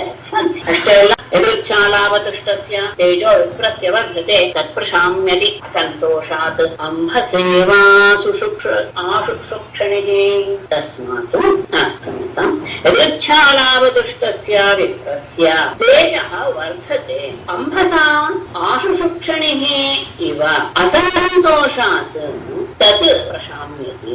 ಯದೃಚ್ಛಾಲಾವತುಷ್ಟಸ್ಯ ತಾನಾಗಿಯೇ ಸಿಕ್ಕಂತಹ ವಸ್ತುವಿನಿಂದ ಸಂತೋಷ ಪಡುವಂತಹ ವಿಪ್ರಸ್ಯ ಬ್ರಾಹ್ಮಣನ ತೇಜಸ್ಸು ವರ್ಧತೆ, ಹೆಚ್ಚುತ್ತಾ ಹೋಗುತ್ತೆ. ತನಗೇನ್ ಸಿಕ್ಕಿದೆಯೋ ಅದರಲ್ಲಿ ಆನಂದವನ್ನು ಪಡ್ತಾ ಇರುವಂತಹ ಬ್ರಾಹ್ಮಣನ ತೇಜಸ್ಸು ಅಪರಿಮಿತವಾಗಿ ಬೆಳಿತಾನೇ ಹೋಗುತ್ತೆ. ಅದೇನೆ ಅಸಂತೋಷ ಇದ್ದರೆ ಅಂಭಸ ಆಶುಷುಕ್ಷಣಿ ಇವ, ಅಂಭಸ್ ಅಂದ್ರೆ ನೀರಿನಿಂದ, ಆಶುಷುಕ್ಷಣಿ ಇವ ಅಗ್ನಿಯ ರೀತಿಯಲ್ಲಿ ನೀರನ್ನ ಹಾಕಿದ್ರೆ ಹೇಗೆ ಅಗ್ನಿ ಶಾಂತವಾಗುತ್ತೋ ಹಾಗೆ ಅಸಂತೋಷ ಸಂತೋಷವಿಲ್ಲದೆ ಇರುವಂತಹ ವ್ಯಕ್ತಿಯತೆ ತತ್ ಅಂದ್ರೆ ಆ ತೇಜಸ್ಸು ಪ್ರಶಾಮ್ಯತೆ, ಹೇಗೆ ಅಗ್ನಿ ಶಾಂತವಾಗ್ಬಿಡುತ್ತೋ ಅವನ ತೇಜಸ್ಸು ಸಹ ಕಡಿಮೆ ಆಗಿಬಿಡುತ್ತೆ. ನೀರನ್ನ ಅಗ್ನಿಗೆ ಹಾಕಿದ್ರೆ ಹೇಗೆ ಅಗ್ನಿ ಶಾಂತವಾಗ್ಬಿಡುತ್ತೋ ಹಾಗೆ ಸಂತೋಷವಿಲ್ಲದೆ ಇರುವಂತಹ ಬ್ರಾಹ್ಮಣನ ತೇಜಸ್ಸು ಸಹ ಹಾಗೆ ತೇಜಸ್ಸು ಬೆಟ್ಕೊಂಡ. ಆದರೆ ಅವನು ತನಗೆ ತನ್ನ ಕರ್ಮಕ್ಕೆ ಅನುಗುಣವಾಗಿ ಏನು ಸಿಕ್ಕಿದೋ ಅದರಲ್ಲಿ ಸಂತೋಷ ಪಡಬೇಕು. ತಸ್ಮಾತ್ ತ್ರೀಣಿ ಪದಾನ್ಯೇವ ವೃಣೇ ತದ್ವರದಶ್ರಮಾತ್ ಏತಾವತೈವ ಸಿದ್ಧೋಹಂ ವಿತ್ತಂ ಯಾವತ್ ಪ್ರಯೋಜನಂ. ತಸ್ಮಾತ್ ವರದಶ್ರಮಾತ್ ತ್ವತ್ ತ್ರೀಣಿ ಪದಾನಿ ಏವ ವೃಣೇ ಏತಾವತಾ ಏವ ಅಹಂ ಸಿದ್ಧಃ ವಿತ್ತಂ ಯಾವತ್ ಪ್ರಯೋಜನಂ. ತಸ್ಮಾತ್ ಆದ್ದರಿಂದ ವರದಶ್ರಮಾತ್ ಅತ್ಯಂತ ಉದಾರಿಯಾದಂತಹ ತ್ವತ್ ನಿನ್ನಿಂದ ತ್ರೀಣಿ ಪದಾನಿ ಏವ ವೃಣೇ 3 ಹೆಜ್ಜೆಗಳನ್ನು ಮಾತ್ರ ನಾನು ಹೇಳ್ತೇನೆ. ಏತಾವತಾ ಏವ ಇಷ್ಟರಿಂದಲೇ ಅಹಂ ಸಿದ್ಧ, ನಾನು ಕೃತಾರ್ಥನಾಗ್ತೇನೆ. ವಿತ್ತಂ ಯಾವಾಗಲೂ ಹಣ ಎನ್ನುವುದು ಯಾವತ್ ಪ್ರಯೋಜನ, ಅವಶ್ಯಕತೆಗೆ ಎಷ್ಟು ಬೇಕೋ ಅಷ್ಟಿದ್ರೆ ಮಾತ್ರ ಹಣಕ್ಕೆ ಬೆಲೆ. ಹಣವು ಯಾವತ್ತು ಪ್ರಯೋಜನವಿರೋರಿಗೆ ಮಾತ್ರ ಎಷ್ಟು ಬೇಕೋ ಅಷ್ಟು ಮಾತ್ರ ಗಳಿಸ್ಬೇಕೆ ಹೊರತು ಹೆಚ್ಚು ಗಳಿಸಬಾರ್ದು. ಹಾಗಾಗಿ ನೀನು ಅತ್ಯಂತ ಕೊಡುಗೆ ರಾಜ, ಹೌದು, ಆದರೆ ನನಗೆ ಬೇಕಾದದ್ದು 3 ಹೆಜ್ಜೆ, ಅದನ್ನ ಮಾತ್ರ ನಾನು ಕೇಳ್ತೇನೆ. ಇದರಿಂದಲೇ ನಾನು ನಿಜವಾಗ್ಲೂ ಕೃತಾರ್ಥನಾಗ್ತೇನೆ. ಹಣ ಯಾವಾಗ್ಲೂ ಸಹ ಎಷ್ಟು ಬೇಕೋ ಅಷ್ಟು ಮಾತ್ರ ನಾವು ಕಳಿಸ್ಕೊಳ್ಬೇಕು ಅಂತ ಹೇಳ್ತಾನೆ. ಮೇಡಮ್ ಒಂದೊಂದ್ಸಲ ವೃಷಭ ಹೇಳ್ತಾರೆ, ಒಂದೊಂದ್ಸಲ ಋಷಭ ಹೇಳ್ತಾರೆ. ವಾಕ್ಯಗಳು ವಚನಗಳು ಇವೆ. ಪುನಃ ಮನದಟ್ಟು ಮಾಡ್ಕೊಳ್ಳಿ, ಅಂದ್ರೆ ಮನಸ್ಸಿಗೆ ತಂದುಕೊಳ್ಳಿ, ಮನನ ಮಾಡಿಕೊಳ್ಳಿ. ಅದ್ಭುತವಾದ ವಿಷಯಗಳು ಬ್ರಹ್ಮಾಯಿಂದ ಬಂದು. ಹರಿ ಓಂ ಮೇಡಮ್. ಈ ಮೌಜಿ ಅನ್ನೋ ಹುಲ್ಲಿನ ವಿಶೇಷತೆ ಏನು ಮೇಡಮ್? ಅದು ಉಪನಯನದಲ್ಲಿ ಮಂಜದ ಒಂದು ವೈಶಿಷ್ಟ್ಯ ಏನು ಅಂದ್ರೆ, ಮಂಜ ಅಂತ ಒಂದು ಹುಲ್ಲು, ಆ ಹುಲ್ಲಿನಲ್ಲಿ ಅದನ್ನ ನೋಡಿದ್ರೆ ಗೊತ್ತಾಗುತ್ತೆ ಮತ್ತೆ ಅದ್ರ ಒಳಗೆ ಒಂದು ಸಣ್ಣ ಕಡ್ಡಿ ಇರುತ್ತೆ. ಅದು ಹೇಗಿರುತ್ತೆ ಅಂದ್ರೆ ಅದನ್ನ ಹೀಗೆ ಎಳೆದ್ರೆ ಅದು ಹೊರಗೆ ಬಂದ್ಬಿಡುತ್ತೆ. ಎತ್ತಿದ್ರೆ ಅದ್ರ ಜೊತೆಗೆ ಬೆಳೆದಿರುವಂತದ್ದು ಅದು ಒಳಗಿರ್ಬೇಕು. ಆದರೆ ಅಲ್ಲಿ ಎಲ್ಲೂ ಸಹ ಅದು ಸಿಕ್ಕಾಕೊಂಡಿರಲ್ಲ. ಹಾಗೆ ಪ್ರಪಂಚದಲ್ಲಿ ಜನ ಹೀಗೆ ಇರಬೇಕು, ಅಂಟ್ರು ಅಂಟಿದರು ಅಂಟದೆ ಇದ್ದ ಹಾಗೆ ಇರಬೇಕು ಎನ್ನುವ ಸೂಚನೆಯನ್ನ ಆ ಮುಂಜದ ದಾರ ನಮಗೆ ಕೊಡುತ್ತೆ. ಅದು ವಿಷಯ. ಅದಕ್ಕೆ ಉಪನಯನ ಸಂದರ್ಭದಲ್ಲಿ ಒಟ್ಟುವಿಗೆ ಕಟ್ತಾರಲ್ವಾ? ಅರಿವಾಗಿ ಹಲೋ ಅಂದ್ರೆ ಆ ವಟುವಿಗೆ ಅದನ್ನ ಕಟ್ತಾರಲ್ಲ ಮೇಡಮ್ ಉಪನಯನದ ಸಮಯದಲ್ಲಿ, ಅದೇ ಕಾರಣಕ್ಕೆ ಅವ್ನ್ಗೆ ಅರಿವಾಗ್ಲಿ ಅಂತನಾ ಅದು? ಹರಿ ಓಂ. ಕೇಳಿಸ್ತಲ್ಲ ಮೇಡಮ್? ಹರಿ ಓಂ. ಮುಂದಿನ ಕ್ಲಾಸ್ ಅಲ್ಲಿ ಕೇಳ್ತೀವಿ ಮೇಡಮ್, ಯಾಕೆ ಕೇಳಿಸ್ತಲ್ಲ? ಏನು ಬೇಕು ಅದನ್ನ ಕೇಳು ಅಂತ ಬಹಳ ಸಂತೋಷದಿಂದ, ಅಂದ್ರೆ ಬಲಿಯ ಮಾತನ್ನ ಕೇಳಿ ನನಗೆ ಬಹಳ ಸಂತೋಷವಾಯ್ತು. ಅವನ ಮಾತನ್ನ ಹೊಗಳುತ್ತಾ ಹೇಳ್ತಾನೆ, ನಿನ್ನ ಕುಲಕ್ಕೆ ಇದು ಅತ್ಯಂತ ಯೋಗ್ಯವಾಗಿದೆ. ಮತ್ತೆ ಧರ್ಮಯುಕ್ತವಾದಂತಹ ಮಾತನ್ನ ನೀನು ಆಡಿದೀಯಾ, ಅದು ವಿದ್ಯೆಯನ್ನು ಮಾಡುವಂಥದ್ದು ಹೌದು. ಅಷ್ಟೇ ಅಲ್ಲ, ಅದು ಸತ್ಯವೂ ಹೌದು, ಬಹಳ ಪ್ರಿಯವೂ ಆಗಿದೆ. ಯಾಕೆ ಏನು ಅಷ್ಟೆಲ್ಲ ಗುಣ ಬರೋದಕ್ಕೆ ಕಾರಣ ಏನು ಅಂದ್ರೆ, ಆ ಶುಕ್ರಾಚಾರ್ಯರ ಒಂದು ಶುಕ್ರಾಚಾರ್ಯರಿಗೆ ಕೊಡ್ತಾ ಇರುವಂತಹ ಒಂದು ಗೌರವ. ರಘುವಂಶದವರಿಗೆ ನೀವು ಎಲ್ಲ ಕೊಡ್ತಾ ಇರುವಂತಹ ವರಮಾನ, ನಿಮ್ಮನ್ನ ಈ ರೀತಿಯಾದಂತಹ ಸನ್ಮಾರ್ಗದಲ್ಲಿ ಕರ್ಕೊಂಡಿರ್ತಾ ಇದೆ. ಅಷ್ಟೇ ಅಲ್ಲ, ನಿಮ್ಮ ತಾತನಾದ ಪ್ರಹ್ಲಾದನ ಆಜ್ಞೆಯನ್ನು ಸಹ ನೀವು ಶಿರಸಾವಹಿಸಿ ಪಾಲಿಸ್ತಾ ಇದೆ. ಹಾಗಾಗಿ ನಿನ್ನ ವಂಶಕ್ಕೆ ಯೋಗ್ಯವಾದ ಮಾತನ್ನ ಆಡಿವೆ. ಮತ್ತೆ ಇಲ್ಲಿಯವರೆಗೂ ನಿನ್ನ ವಂಶದಲ್ಲಿ ಆ ತರಹದ ಹೇಡಿಗಳಾಗಲಿ ಜಿಪುಣರಾಗಲಿ ಯಾರೂ ಗೊತ್ತಿಲ್ಲ. ಮತ್ತೆ ದಾನವನ್ನ ಕೊಡದೇ ಇರುವಂತಹ ಸ್ವಭಾವಗಳಾಗಲಿ ಅಥವಾ ಕೊಡ್ತೀನಿ ಅಂತ ಹೇಳಿದ್ಮೇಲೆ ಅದನ್ನ ಮಾತು ತಪ್ಪೋದಾಗ್ಲಿ ಯಾರು ಮಾಡಿಲ್ಲ. ಮತ್ತೆ ದಾನ ಕೊಡುವಂತಹ ಸಂದರ್ಭದಲ್ಲಿ ದಾನ ಹೇಳುವಂತಹ ಯಾರು ಯಾಚಕರಾಗಿ ಬಂದಿದ್ದಾರೋ ಅವರು ಯಾಚನೆಯನ್ನ ಮಾಡ್ತಾ ಇದ್ದಾರೆ ಅಂದಾಗ ಅವರ ಬಗ್ಗೆ ತಿರಸ್ಕಾರವನ್ನು ಯಾರು ಮಾಡಿಲ್ಲ. ಎಲ್ಲ ಯುದ್ಧದಲ್ಲಿ ಶತ್ರುಗಳ ಮುಂದೆ ಬೆನ್ನು ತೋರಿಸಿ ಕೊಡುವಂತ ಹೇಡಿಗಳು ಯಾರು ಇಲ್ಲ. ಹಾಗಾಗಿಯೇ ನಿಮ್ಮ ಕುಲದಲ್ಲಿ ಹುಟ್ಟಿದಂತಲ್ಲ ಅದ ಇವತ್ತು ಸಹ ಅತ್ಯಂತ ಉತ್ತಮನಾಗಿ ಎಲ್ಲರಿಗೂ ಸಹ ಶ್ರೇಷ್ಠವಾದಂತಹ ಎಲ್ಲರಿಗಿಂತಲೂ ಶ್ರೇಷ್ಠವಾದಂತಹ ಸ್ಥಾನವನ್ನು ಪಡೆದು ಎಲ್ಲರಿಂದಲೂ ಹೊಗಳಿಸ್ಕೊಳ್ತಾ ಇದ್ದಾನೆ. ಹಿಂದೆ ನಿನ್ನ ವಂಶದಲ್ಲಿಯೇ ಹಿರಣ್ಯಾಕ್ಷನಂತಹ ಪರಾಕ್ರಮ್ಯ ಜನವು ಆಗಿತ್ತು. ಅವನು ಒಬ್ಬನೇ ಕಥೆಯನ್ನು ಹಿಡಿದುಕೊಂಡು ಯಾರಾದ್ರೂ ನಮ್ಮನ್ನ ಯುದ್ಧಕ್ಕೆ ಬಂದು ನನ್ನನ್ನ ಸೋಲಿಸ್ತಾರ ಅಥವಾ ನನ್ನ ಜೊತೆಗೆ ಸರಿಸಮಾನವಾಗಿ ಯುದ್ಧ ಮಾಡ್ತಾರಾ ಅಂತ ಹೊಟ್ಟೆ ಎಲ್ಲ ಕಡೆ ತಿರುಗಿದ. ಆದ್ರೆ ಅವನಿಗೆ ಸರಿಸಮಾನವಂತಹ ವೀರ ಯಾರು ಸಿಗ್ಲಿಲ್ಲ. ಮುಂಚೆಯಲ್ಲಿ ನಾರದರು ಬಂದು ಹೇಳುವಂತಹ ವಿಷಯದಿಂದ ತಗೊಳ್ತಾ ಇದ್ದೀನಿ. ಆಗ ವಿಷ್ಣು ಆ ವರಾಹ ಅವತಾರವನ್ನು ತಾಳಿ ಪೃಥ್ವಿಯನ್ನ ಮೇಲೆತ್ತುವಂತಹ ಸಂದರ್ಭವನ್ನ ಗಮನಿಸಿದಂತಹ ಹಿರಣ್ಯಾಕ್ಷ ಅವನ ಜೊತೆಗೆ ಯುದ್ಧ ಮಾಡಿದೆ. ಹಿರಣ್ಯಾಕ್ಷನ ಜೊತೆಗೆ ಯುದ್ಧ ಮಾಡಿದಂತಹ ಪರಮಾತ್ಮ ಅವನನ್ನೇನು ಸುಲಭವಾಗಿ ಗೆದ್ದುಕೊಳ್ಳಲಾಗಲಿಲ್ಲ.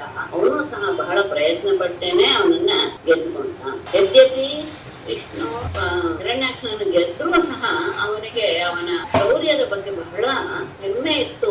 ಪುನಃ ಅವನ ಶೌರ್ಯವನ್ನ ಅವನು ನೆನಪಿಸ್ಕೊಳ್ತಾ ಇದ್ದ. ಹಾಗಾಗಿ ಅವನಿಗೆ ತಾನು ಗೆದ್ದೆ ಸಂತೋಷಕ್ಕಿಂತ ಇವನ ಧೈರ್ಯ ಶೌರ್ಯವನ್ನ ನೆನಪಿಸಿಕೊಂಡು ಆನಂದ ಪಡೋದ್ರಲ್ಲೇ ಅವನು ನಿರತನಾಗಿದ್ದ.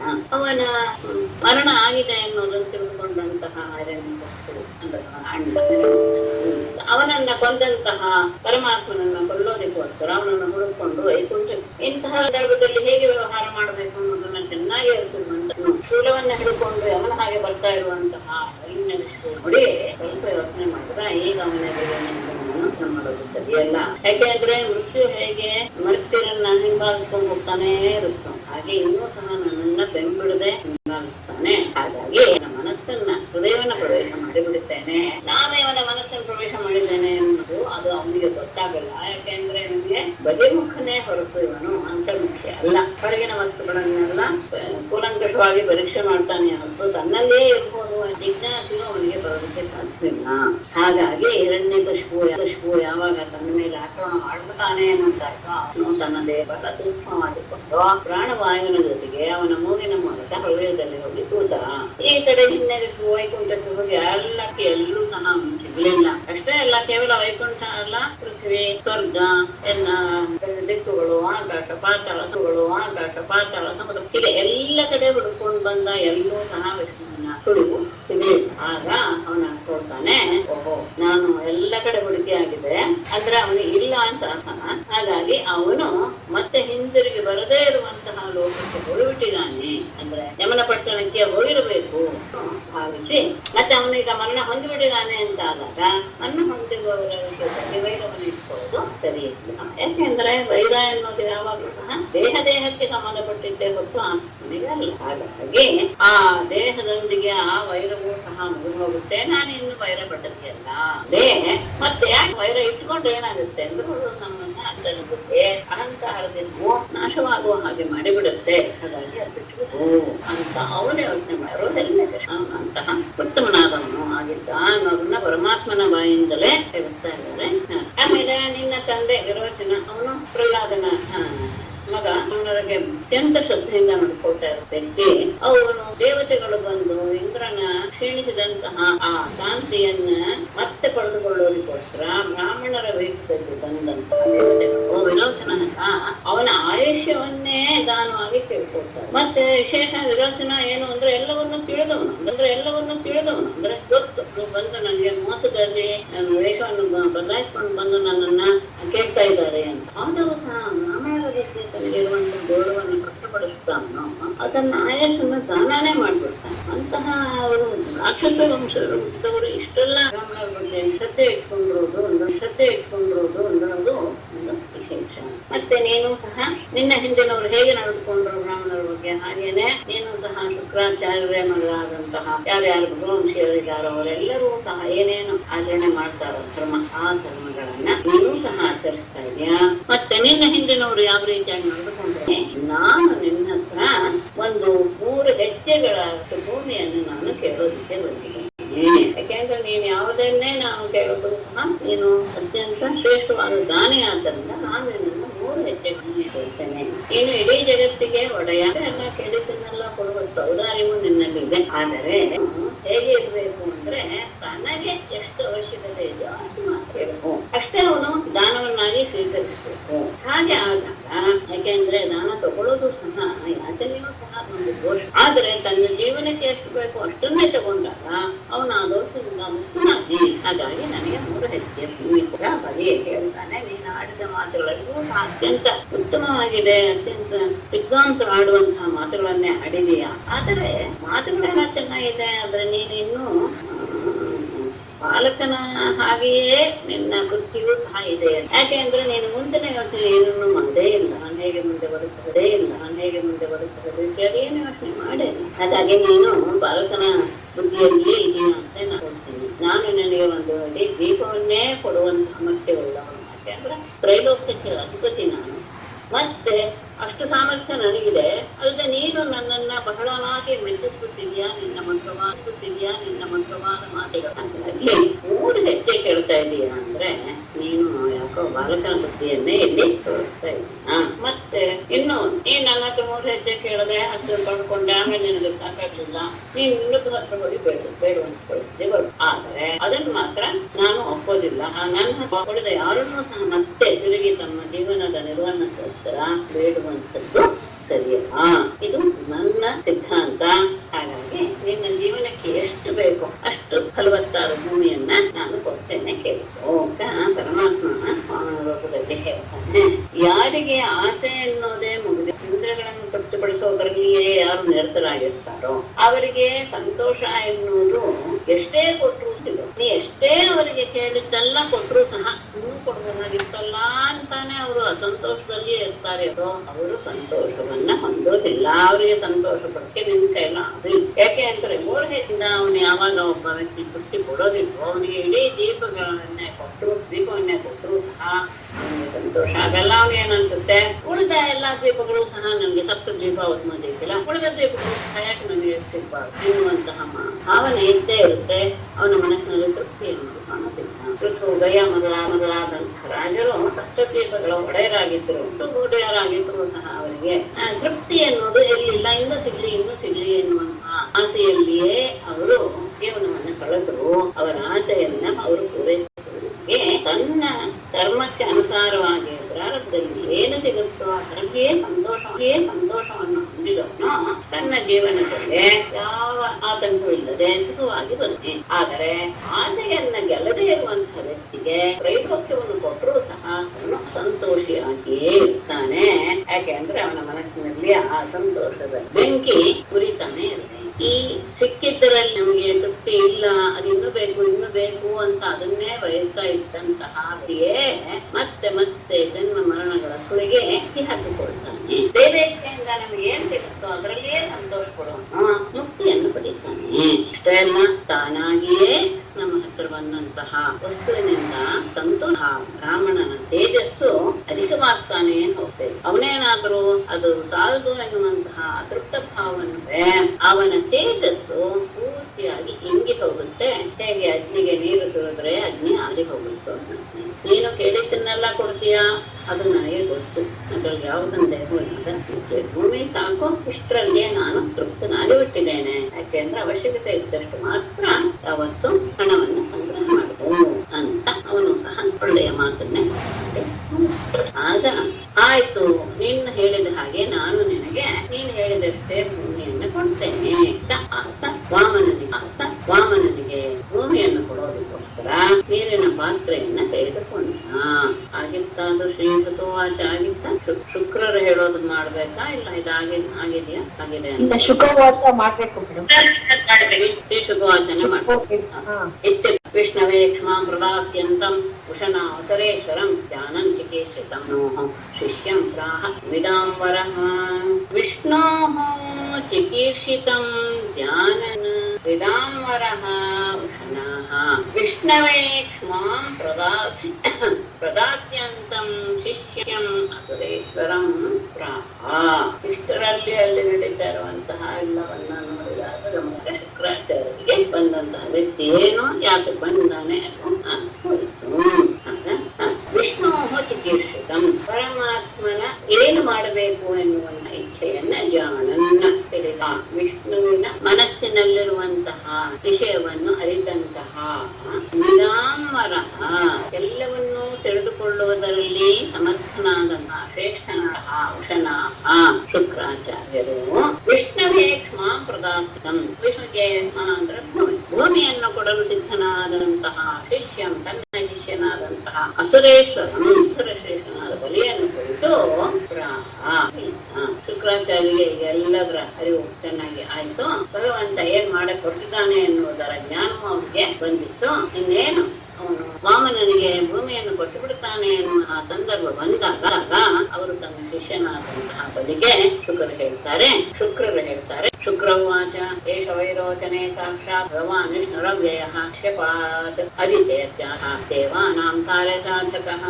ವೈರೋಚನೆ ಏಷಃ ಅವ್ಯಯಃ ಸಾಕ್ಷಾತ್ ಭಗವಾನ್ ವಿಷ್ಣುಃ ಕಶ್ಯಪಾತ್ ಅದಿತೇಃ ಜಾತಃ ದೇವಾನಾಂ ಅವರು ಹೇಳ್ತಾರೆ ವಿರೋಚನ ಮಗನಾದ ಬದಿಯೇ ಏಷಃ, ಈಗ ಬಂದಿರುವಂತಹ ಇವನು ವಾಮನ ಇದಾನಲ್ಲ, ಅವನು ಅವ್ಯಯ ಅವಿನಾಶಿಯಾದಂತಹ ಸಾಕ್ಷಾತ್ ಭಗವಾನ್ ವಿಷ್ಣು, ಸಾಕ್ಷಾತ್ತಾದ ಪರಮಾತ್ಮನಾದ ವಿಷ್ಣುವೇ ಆಗಿದ್ದಾನೆ. ಯಾರು ಇವನು ಹಾಗಾದ್ರೆ ಅಂದ್ರೆ ಕಶ್ಯಪಾತ್ ಅದಿತೇ ಜಾತ, ಕಶ್ಯಪನಿಂದ ಅದಿತಿಯ ಗರ್ಭದಲ್ಲಿ ಹುಟ್ಟಿದಂತಹ ಇವನು ಯಾತಕ್ಕೆ ಹುಟ್ಟಿದಾನೆ? ದೇವತೆಗಳ ಕಾರ್ಯವನ್ನ ಮಾಡಿಕೊಳ್ಳೋದಕ್ಕೋಸ್ಕರ ಇವನು ಅದಿತಿಯಲ್ಲಿ ಕಶ್ಯಪರಿಂದ ವಾಮನನ ರೂಪದಲ್ಲಿ ಹುಟ್ಟಿದನು. ಇವನು ನಿಜವಾದಂತಹ ಬ್ರಹ್ಮಚಾರಿ ಅಲ್ಲ, ಸಾಕ್ಷಾತ್ ಮಹಾವಿಷ್ಣುವೇ ಇದ್ದಾನೆ. ಕಶ್ಯಪ ಕುಮಾರನಾಗಿ ದೇವತೆಗಳ ಕಾರ್ಯವನ್ನು ಸಾಧಿಸೋದಕ್ಕೋಸ್ಕರ ಈ ವೇಷದಿಂದ ಇಲ್ಲಿಗೆ ಬಂದಿದ್ದಾನೆ. ಹಾಗಾಗಿ ಎಚ್ಚರವಾಗಿ ಪ್ರತಿಶ್ರುತಂ ತ್ವಯೈ ತಸ್ಮೈ ಯದನರ್ಥಂ ಅಜಾನತ ಮನ್ಯೇ ದೈತ್ಯಾನ ಮಹಾನ್ ಉಪಗತೋನಯಃ. ಅರ್ಥಂ ಅಜಾನತ ತ್ವಯಾ ಏತಸ್ಮೈ ಯತ್ ಕೃತಂ ಸಾಧು ನ ಮನ್ಯೇ ದೈತ್ಯಾನಾಂ ಮಹಾನ್ ಅನಯಃ ಉಪಗತ. ಅರ್ಥಂ ಮುಂದೆ ಏನಾಗುತ್ತೆ ಎನ್ನುವುದನ್ನ ಇದರ ಪ್ರಯೋಜನವನ್ನ ಅಜಾನತ ತ್ವಯ ತಿಳಿಯದೇ ಇರುವಂತಹ ನನ್ನಿಂದ ಏತಸ್ಮೈ ಬಂದಂತಹ ಯಾಚಕನಿಗೆ ಯತ್ ಪ್ರತಿಶ್ರುತಂ ಏನನ್ನ ನೀನು ಪ್ರತಿಜ್ಞೆ ಮಾಡಿದೆಯೋ ಅಂದ್ರೆ ಅವ್ನು ಕೇಳಿದಷ್ಟು ದಾನವನ್ನ ನಾನು ಕೊಡ್ತೇನೆ ಅಂತ ನೀನೇನ್ ಪ್ರತಿಜ್ಞೆ ಮಾಡಿದೆಯೋ ಸಾಧನ ಮನ್ಯೆ ಅದು ಸರಿ ಅಂತ ನನಗೆ ಅನ್ನಿಸ್ತಾ ಇಲ್ಲ. ಯಾಕೆ ಅಂದ್ರೆ ಹಾಗೆ ನೀನು ಪ್ರತಿಜ್ಞೆ ಮಾಡಿರೋದು ಏನು ಪ್ರತಿಫಲವಾಗಿ ಸಿಗುತ್ತೆ ಅಂದ್ರೆ ದೈತ್ಯಾನ ಮಹಾನ್ ದೈತ್ಯರಿಗೆ ಬಹಳ ದೊಡ್ಡ ವಿಪತ್ತು ಬರ್ತಾ ಇದೆ ಅಂತ ನನಗೆ ಅನಿಸ್ತಾ ಇದೆ.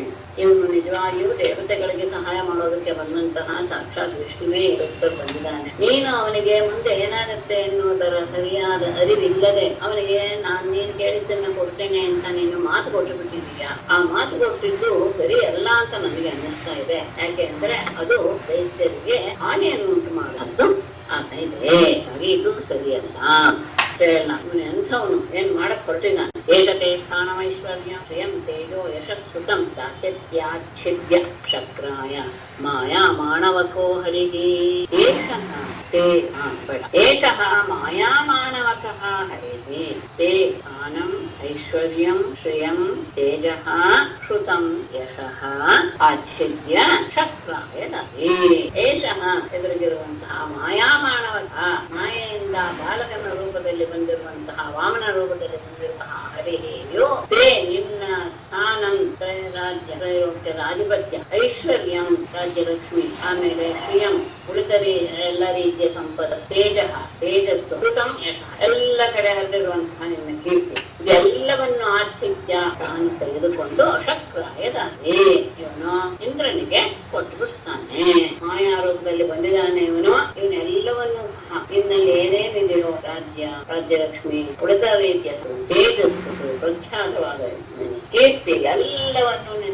ಬಲಾತ್ಕಾರವಾಗಿ ಸ್ವೀಕರಿಸಿ ಅದನ್ನ ಇಂದ್ರನಿಗೆ ಕೊಡೋಕೆ ಬಂದಿದ್ದಾನೆ. ಇವನು ನಿಜವಾದ ಬ್ರಹ್ಮಚಾರಿ ಅಲ್ಲ. ಏನ್ ಮಾಡ್ತಾನೆ ಇವನು ಮುಂದೆ? ಹಾಗಾದ್ರೆ ಮೂರ್ ಹೆಜ್ಜೆ ತಾನೇ ಕೊಟ್ಟಿದ್ದು ಅದೇನ್ ಮಹಾ ಅಂತ ನಿನಗೆ ಅನ್ನಿಸ್ಬೋದು.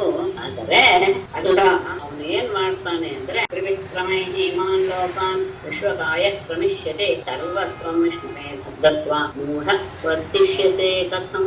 ವಿಶ್ವಕಾಯಃ ತ್ರಿಭಿಃ ಕ್ರಮೈಃ ಇಮಾನ್ ಲೋಕಾನ್ ಕ್ರಮಿಷ್ಯತಿ ಮೂಢ ಸರ್ವಸ್ವಂ ವಿಷ್ಣುವೇ ದತ್ವಾ ಕಥಂ ವರ್ತಿಷ್ಯತೆ. ವಿಶ್ವಕಾಯಃ, ವಿಶ್ವದವೇ ಅವನ ದೇಹ ಅಂಥವನು ಅವನು. ಹಾಗೆ ಅವನು ತ್ರಿವಿಕ್ರಮೈ ತನ್ನ 3 ಹೆಜ್ಜೆಗಳಿಂದ ಇಮಾನ್ ಲೋಕ ಈ ಎಲ್ಲ ಲೋಕಗಳನ್ನು ಸಹ ಕ್ರಮಿಷ್ಯತಿ ದಾಟಿ ಬಿಡ್ತಾನೆ.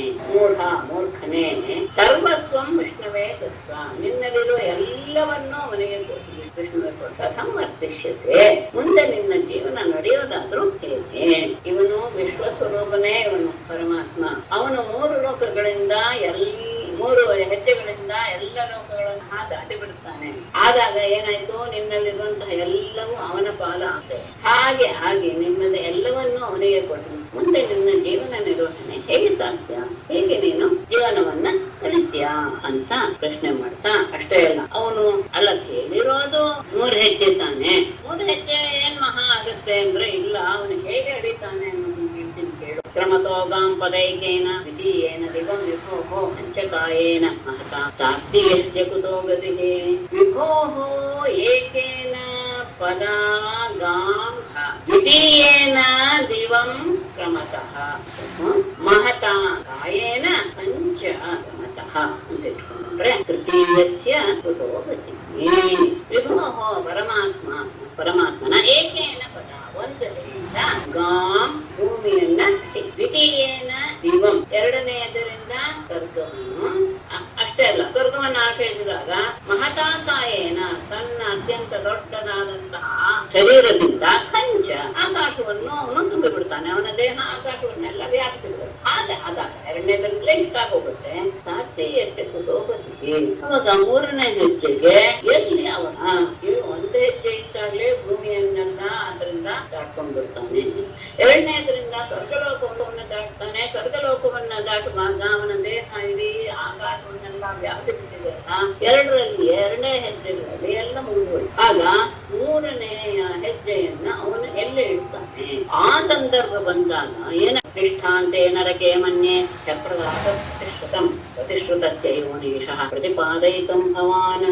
ಪ್ರತಿಶ್ರುತಂ ಅಪ್ರದಾತುಃ ತೇ ನರಕೆ ನಿಹಾಂ ಮನ್ಯೆ ಯಃ ಭವಾನ್ ಪ್ರತಿಶ್ರುತಸ್ಯ ಪ್ರತಿಪಾದಯಿತಂ ಅನ್ವೇಷಃ. ಪ್ರತಿಶ್ರುತಂ ಮಾತು ಕೊಟ್ಟ ರೀತಿಯಲ್ಲಿ ನಾ ಕೊಡ್ತೇನೆ ಅಂತ ನೀನು ವಾಗ್ದಾನ ಮಾಡಿ ಆಗಿದೆ ಅಂತ ಸಂದರ್ಭದಲ್ಲಿ ಅಪ್ರದಾತುಃ ಅವನ 3ನೇ ಹೆಜ್ಜೆ ಕೊಡಕ್ಕೆ ನಿನ್ಗೆ ಆಗಲ್ಲ ಅಂತ ಹೇಳಿದಾಗ ಮಾತಿಗೆ ತಪ್ಪಿದವನಾಗಿ ಹಾಗೆ ಕೊಡದೇ ಇರುವಂತಹ ದೇ ನಿನ್ನ ನಿಷಾಂ ಅಂದ್ರೆ ಯಾವಾಗಲೂ ಇರುವಿಕೆ ಅಂತ ನಿತರಾಂತಿಗೆ ತಗೊಳ್ತಾರೆ. ಇನ್ನು ಮುಂದೆ ನಿನ್ನ ಎಲ್ಲ ಮಾತುಗಳು ನರಕೆ ಮನ್ನೆ. ಯಾಕೆಂದ್ರೆ ಮಾತು ತಪ್ಪಿದ್ದ ಇನ್ನು ಮುಂದೆ ನೀನು ನರಕದಲ್ಲಿ ವಾಸ ಮಾಡಬೇಕಾಗುತ್ತೆ ಅಂತ ನಾನು ಭಾವಿಸ್ತೇನೆ. ಯಾಕೆಂದ್ರೆ ಯಹ ಭವಾನ್ ಯಾವ ನೀನು ಪ್ರತಿಶ್ರುತಸ್ಯ ಮಾತು ಕೊಟ್ಟಿದ್ದಕ್ಕೆ ಪ್ರತಿಪಾದಯಿತು ಅದನ್ನ ಪೂರ್ಣ ಮಾಡೋದಕ್ಕೆ ಅನೀಶಃ ಅಸಮರ್ಥನಾಗಿ ಬಿಡ್ತೀಯ. ಅವನು ಈ ರೀತಿಯಾಗಿ ನಿಮ್ಮನ್ನ ವಂಚನೆ ಮಾಡ್ತಾನೆ. 3ನೇ ಹೆಜ್ಜೆಗೆ ಅವನಿಗೆ ಅವಕಾಶ ಇಲ್ಲ. ನೀನು 3 ಹೆಜ್ಜೆ ಕೊಡ್ತೀನಿ ಅಂತ ಮಾತು ಕೊಟ್ಟ ಮೇಲೆ 3ನೇ ಹೆಜ್ಜೆ ಕೊಡದೇ ಇರುವಾಗ ನೀನು ಮಾತು ತಪ್ಪುದವನಾಗ್ತೀಯ. ಆವಾಗ ನೀನು ನರಕದಲ್ಲಿಯೇ ಸ್ಥಿರವಾಗಿ ಇರುವಂತಹ ಪರಿಸ್ಥಿತಿಯನ್ನು ತಂದುಕೊಡ್ತೀಯ. ಯಾಕೆ ಅಂದ್ರೆ ನೀನು ಆಡಿದ ಮಾತನ್ನ ಪೂರ್ಣಗೊಳಿಸೋದಕ್ಕೆ ಅಸಮರ್ಥನಾಗಿ ಬಿಡ್ತೀಯ.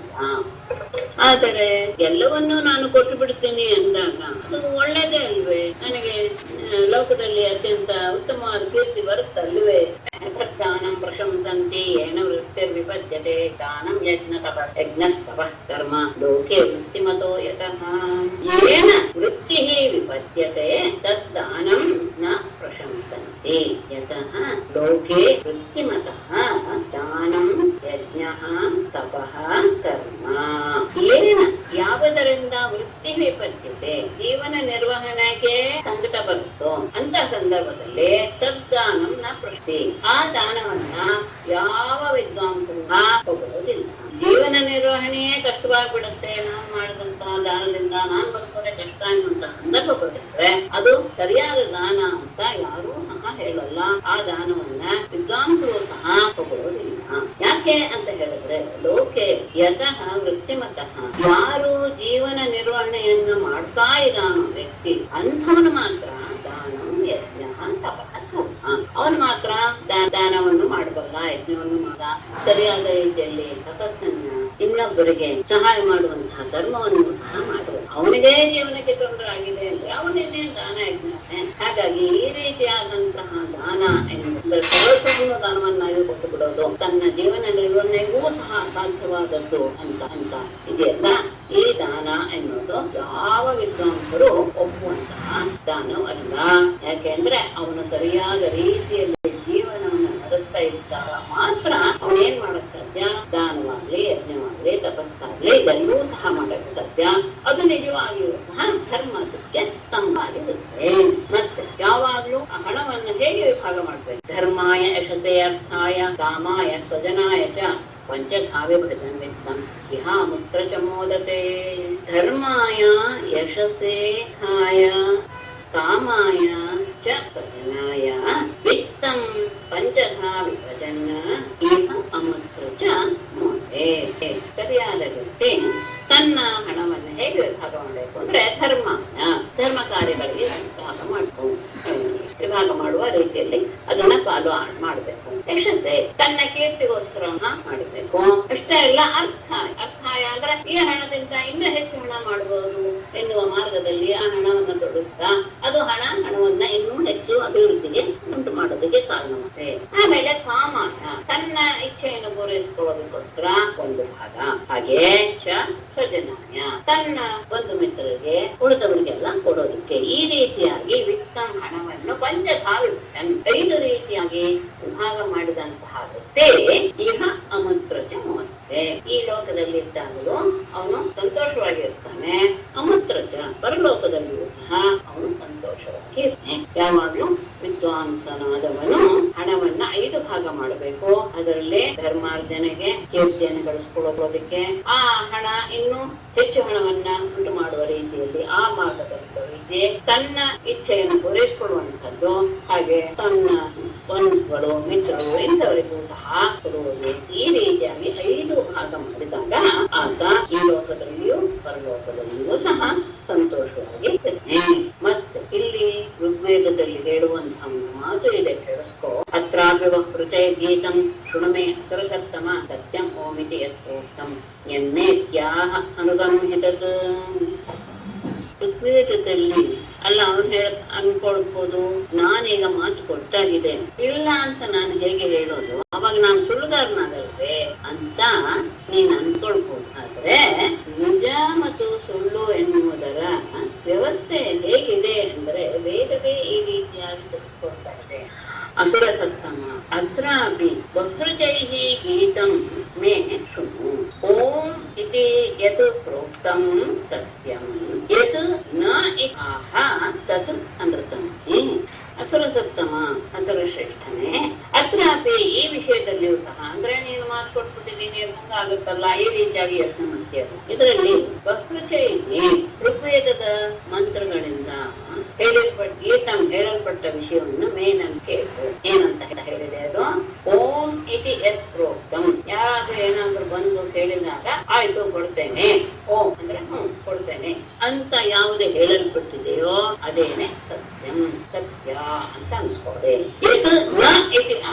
ಯಾವಾಗ ಅವನ್ ಕೇಳಿದಾಗ ನಾನು ಕೇಳಿದ್ದನ್ನು ಕೊಡೋದಿಲ್ಲ ಅಂತ ಅವನು ಹೇಳ್ತಾನೋ ತತ್ ಅಂದ್ರೆ ಅದೇನೆ ಅಸತ್ಯವಾಗಿದೆ.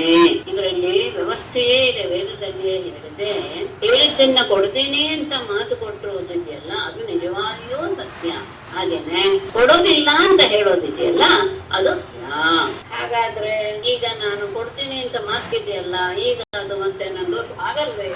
ಅದನ್ನ ಹೇಗೆ ವ್ಯವಹಾರಕ್ಕೆ ತಂದುಕೊಳ್ಬೇಕು ಅನ್ನೋದಂತಾರೆ. ಸತ್ಯಂ ಪುಷ್ಪ ಫಲಂ ವಿದ್ಯಾತ್ ಆತ್ಮ ವೃಕ್ಷಸ್ಯ ಗೀಯತೆ ವೃಕ್ಷೇ ಜೀವತಿ ಮೂಲಮಾತ್ಮನಃ. ಅದು ನಾವು ತಿಳಿದಷ್ಟು ನೇರವಾಗಿ ಇಲ್ಲ ಈ ವಿಷಯ. ಏನಂದ್ರೆ ಆತ್ಮವೃಕ್ಷ, ಈ ಶರೀರವೆನ್ನುವುದೇ ಒಂದು ಮರ. ಆ ಶರೀರವೆಂಬ ಮರಕ್ಕೆ ಅದರ ಪುಷ್ಪ ಫಲ ವಿದ್ಯಾತ್ ಅದರ ಪುಷ್ಪ ಮತ್ತು ಫಲ ಅಂತ ತಿಳಿಬೇಕು. ವಿದ್ಯಾತ್ ತಿಳಿಬೇಕು ಅಂತ ಗೀತೆ ಹೇಳಲ್ಪಟ್ಟಿದೆ. ಅಂದ್ರೆ ವೇದದಿಂದಲೇ ಈ ಮಾತು ಹೇಳಲ್ಪಟ್ಟಿದೆ. ಈ ಆತ್ಮ ಎನ್ನುವಂತ ದೇಹ ಎನ್ನುವುದು ಒಂದು ವೃಕ್ಷ. ಆ ವೃಕ್ಷದಲ್ಲಿ ಸತ್ಯ ಯಾವುದು ಅಂದ್ರೆ ಸತ್ಯ ಎನ್ನುವುದೇ ಪುಷ್ಪ ಮತ್ತು ಫಲ ಅಂತ ತಿಳ್ಕೊ. ಆಯ್ತು, ಏನು ಅದ್ರಿಂದ ಏನಾಯ್ತು ಅಂತ ಹೇಳಿದ್ರೆ ವೃಕ್ಷೇ ಅಜೀವತಿ, ಮರವೇ ಬದುಕಿಲ್ಲ ಅಂತ ಆಗ್ಬಿಟ್ಟ ತತ್ವನಸ್ಯ, ಅದನ್ನ ಏನು ಆ ಸತ್ಯ ಎನ್ನುವುದನ್ನ ಪ್ರಯೋಗಿಸೋದಕ್ಕೆ ಆಗೋದಿಲ್ಲ. ಯಾಕೆ ಅಂದ್ರೆ ಅನೃತಂ ಆತ್ಮನಃ. ಅನೃತ ಎನ್ನುವುದೇ ಈ ದೇಹ, ಅಂದ್ರೆ ದೇಹ ಇರೋದಕ್ಕೆ ಮೂಲಂ ಕಾರಣವಾದ್ರೆ ಸತ್ಯ ಮಾರ್ಗದಲ್ಲಿ ನಡೀದೇ ಇದ್ದಾಗ ಮತ್ತೆ ಮತ್ತೆ ಆತ ಶರೀರವನ್ನು ಪಡೆದುಕೊಳ್ಳುವಂತಹ ಸಾಧ್ಯತೆ ಇದೆ. ಆದರೆ ಈ ದೇಹ ಎನ್ನುವುದು ಒಂದು ಮರ, ಆ ಮರಕ್ಕೆ ಸತ್ಯ ಅಂದ್ರೆ ಯಾವುದು? ಸತ್ಯ ಎನ್ನುವುದೇ ಒಂದು ಪುಷ್ಪ ಫಲ ಅಂತ ಆಯ್ತು. ಇದು ವೇದವೇ ಹೇಳಿ. ಆ ಪುಷ್ಪ ಫಲವನ್ನ ಕೊಡುವಂತಹ ಆ ವೃಕ್ಷವೇ ಒಂದು ಹಾಡಿ ಬಿದ್ದು ಹೋದರೆ ಈ ಇದನ್ನು ಕೊಡೋದಕ್ಕೂ ಸಾಧ್ಯ ಇಲ್ಲ ತಾನೆ, ಸತ್ಯವನ್ನ ಪುಷ್ಪವನ್ನು ಹೊಂದೋದಕ್ಕೂ ಸಹ ಸಾಧ್ಯ ಇಲ್ಲ ತಾನೆ. ಹಾಗೆ ಆದಾಗ ಏನಾಗುತ್ತೆ ಅಂದ್ರೆ ಆ ಅನೃತ ಅಂದ್ರೆ ಮಾತು ಕೊಟ್ಟು ಇಲ್ಲ ಅಂತ ಅನ್ಸ್ಕೊಂಡಾಗ ಆತ್ಮನ ಮತ್ತೆ ಅದು ತಮ್ಮ ಇದನ್ನ ಏನು ಪುನಃ ಪುನಃ ಪುನಃ ಪುನಃ ಹುಟ್ಟುವಿಕೆ ಎನ್ನುವುದನ್ನ ಅದಕ್ಕೆ ಕಾರಣವಾಗುತ್ತೆ. ಅಂದ್ರೆ ಯದ್ಯಪಿ ಈ ಶರೀರ ಎನ್ನುವುದು ಒಂದು ಕ್ಷ. ಇವನಿಗೆ ಎಲ್ಲವನ್ನೂ ನೀನು ಕೊಟ್ಟು ಬಿಟ್ರೆ ನಾನು ಬಹಳ ಶ್ರೇಷ್ಠನಾಗ್ತೇನೆ ಅಂತ ನೀನು ಅನ್ಕೊಂಡಿರ್ಬೋದು. ಆದರೆ ಇಲ್ಲ, ಇದೊಂದು ವ್ಯವಸ್ಥೆ ಇದೆ. ತನ್ನಲ್ಲಿ ಇರುವುದನ್ನ ಕೊಡ್ತೇನೆ ಅಂತ ಹೇಳುವುದೇ ನಿಜವಾದ ಸತ್ಯ, ತಾನು ಕೊಡೋದಿಲ್ಲ ಅಂತ ಹೇಳುವುದೇ ಅಸತ್ಯ ಎನ್ನುವಂತಹ ಒಂದು ವ್ಯವಸ್ಥೆ ಇದೆ. ಹೌದು, ಈಗ ನಾನು ಮಾಡ್ತಾ ಇರೋದು ಸರಿನೇ, ಆದರೆ ಅದಕ್ಕೆ ಒಂದು ವಿಶೇಷವಾದಂತಹ ಒಂದು ಅರ್ಥವನ್ನ ಹೇಳ್ತಾರೆ ಜ್ಞಾನಿಗಳು. ಈ ದೇಹ ಎನ್ನುವಂತಹ ವೃಕ್ಷಕ್ಕೆ ಸತ್ಯ ಎನ್ನುವುದು ಫಲ ಮತ್ತು ಪುಷ್ಪಗಳ ಹಾಗೆ. ಒಂದು ವೇಳೆ ವೃಕ್ಷಕ್ಕೆ ಏನಾದ್ರೂ ಹಾನಿ ಉಂಟಾಗಿ ಬಿಟ್ರೆ ಆವಾಗ ಫಲಪುಷ್ಪಗಳು ಇಲ್ಲದೆ ಹೋಗುತ್ತೆ, ಸಹಜವಾಗಿ ಇರೋದಿಲ್ಲ. ಆಗ ದೇಹವನ್ನೇ ನಾಶ ಮಾಡಿಕೊಂಡ ಮೇಲೆ ಆ ಸತ್ಯವನ್ನು ಸಂಪಾದಿಸುವುದು ಹೇಗೆ ಅಂದ್ರೆ ಏನರ್ಥ? ಆ ಸತ್ಯವನ್ನ ಸಂಪಾದಿಸುವುದಕ್ಕೆ ಈ ದೇಹ ಎನ್ನುವಂತಹ ವೃಕ್ಷ ಬೇಕೇ ಬೇಕು. ಈ ದೇಹ ಎನ್ನುವಂತಹ ವೃಕ್ಷ ಯಾವುದರಿಂದ ಹಾಗಾದ್ರೆ ಮತ್ತೆ ಹುಟ್ಟಿದೆ ಅಂದ್ರೆ ಅದು ಅಸತ್ಯದಿಂದಲೇ ಅಂದ್ರೆ ಅಸತ್ಯಕ್ಕೆ ಇದು ಅಸತ್ಯವೇ ಆತ್ಮನಿಗೆ ಮೂಲ ಕಾರಣವಾಗಿದೆ. ಸತ್ಯಥಾ ವೃಕ್ಷ ಮೂಲಃ ಶುಷ್ಯತ್ಯುದ್ವರ್ತತೆ ಚಿರಾನ್ ಏವಂ ನಷ್ಟಾಂತಃ ಸತ್ಯಃ ಆತ್ಮ ಶುಷ್ಯೇತ್ ನ ಸಂಶಯಃ. ತದು ಯಥಾ ಉನ್ಮೂಲಃ ವೃಕ್ಷಃ ಶುಷ್ಯತಿ ಅಚಿರಾತ್ ಉದ್ವರ್ತೆ ಏವಂ ನಷ್ಟಾಂತಃ ಆತ್ಮ ಸತ್ಯಃ ಶುಷ್ಯೇತ್ ನ ಸಂಶಯಃ. ಸತ್ಯತ ಹಾಗಾಗಿ ಹೇಗೆ ಉನ್ಮೂಲಃ ಬೇರನ್ನ ಕಿತ್ತಂತಹ ವೃಕ್ಷಃ ಮರವು ಶುಷ್ಯತಿ ಒಣಗಿ ಹೋಗಿ ಅಚಿರಾತ್ ಬೇಗನೆ ಉದ್ವರ್ತತೆ ಅದು ಬಿದ್ದು ಹೋಗುತ್ತೆ. ಬೇರನ್ನೇ ಕತ್ತರಿಸಿದಂತಹ ಮರ ಮಾಡುತ್ತೆ, ಆಮೇಲೆ ಇಡೀ ತನ್ನ ಅಸ್ತಿತ್ವವನ್ನು ಸಹ ಕಳೆದುಕೊಂಡು ಭೂಮಿ ಮೇಲೆ ಬಿದ್ದು ಹೋಗುತ್ತೆ. ಏವಂ ನಷ್ಟಾನೃತಃ ಸತ್ಯ, ನಷ್ಟವಾದಂತಹ ಅನೃತ ಅಂದ್ರೇನು?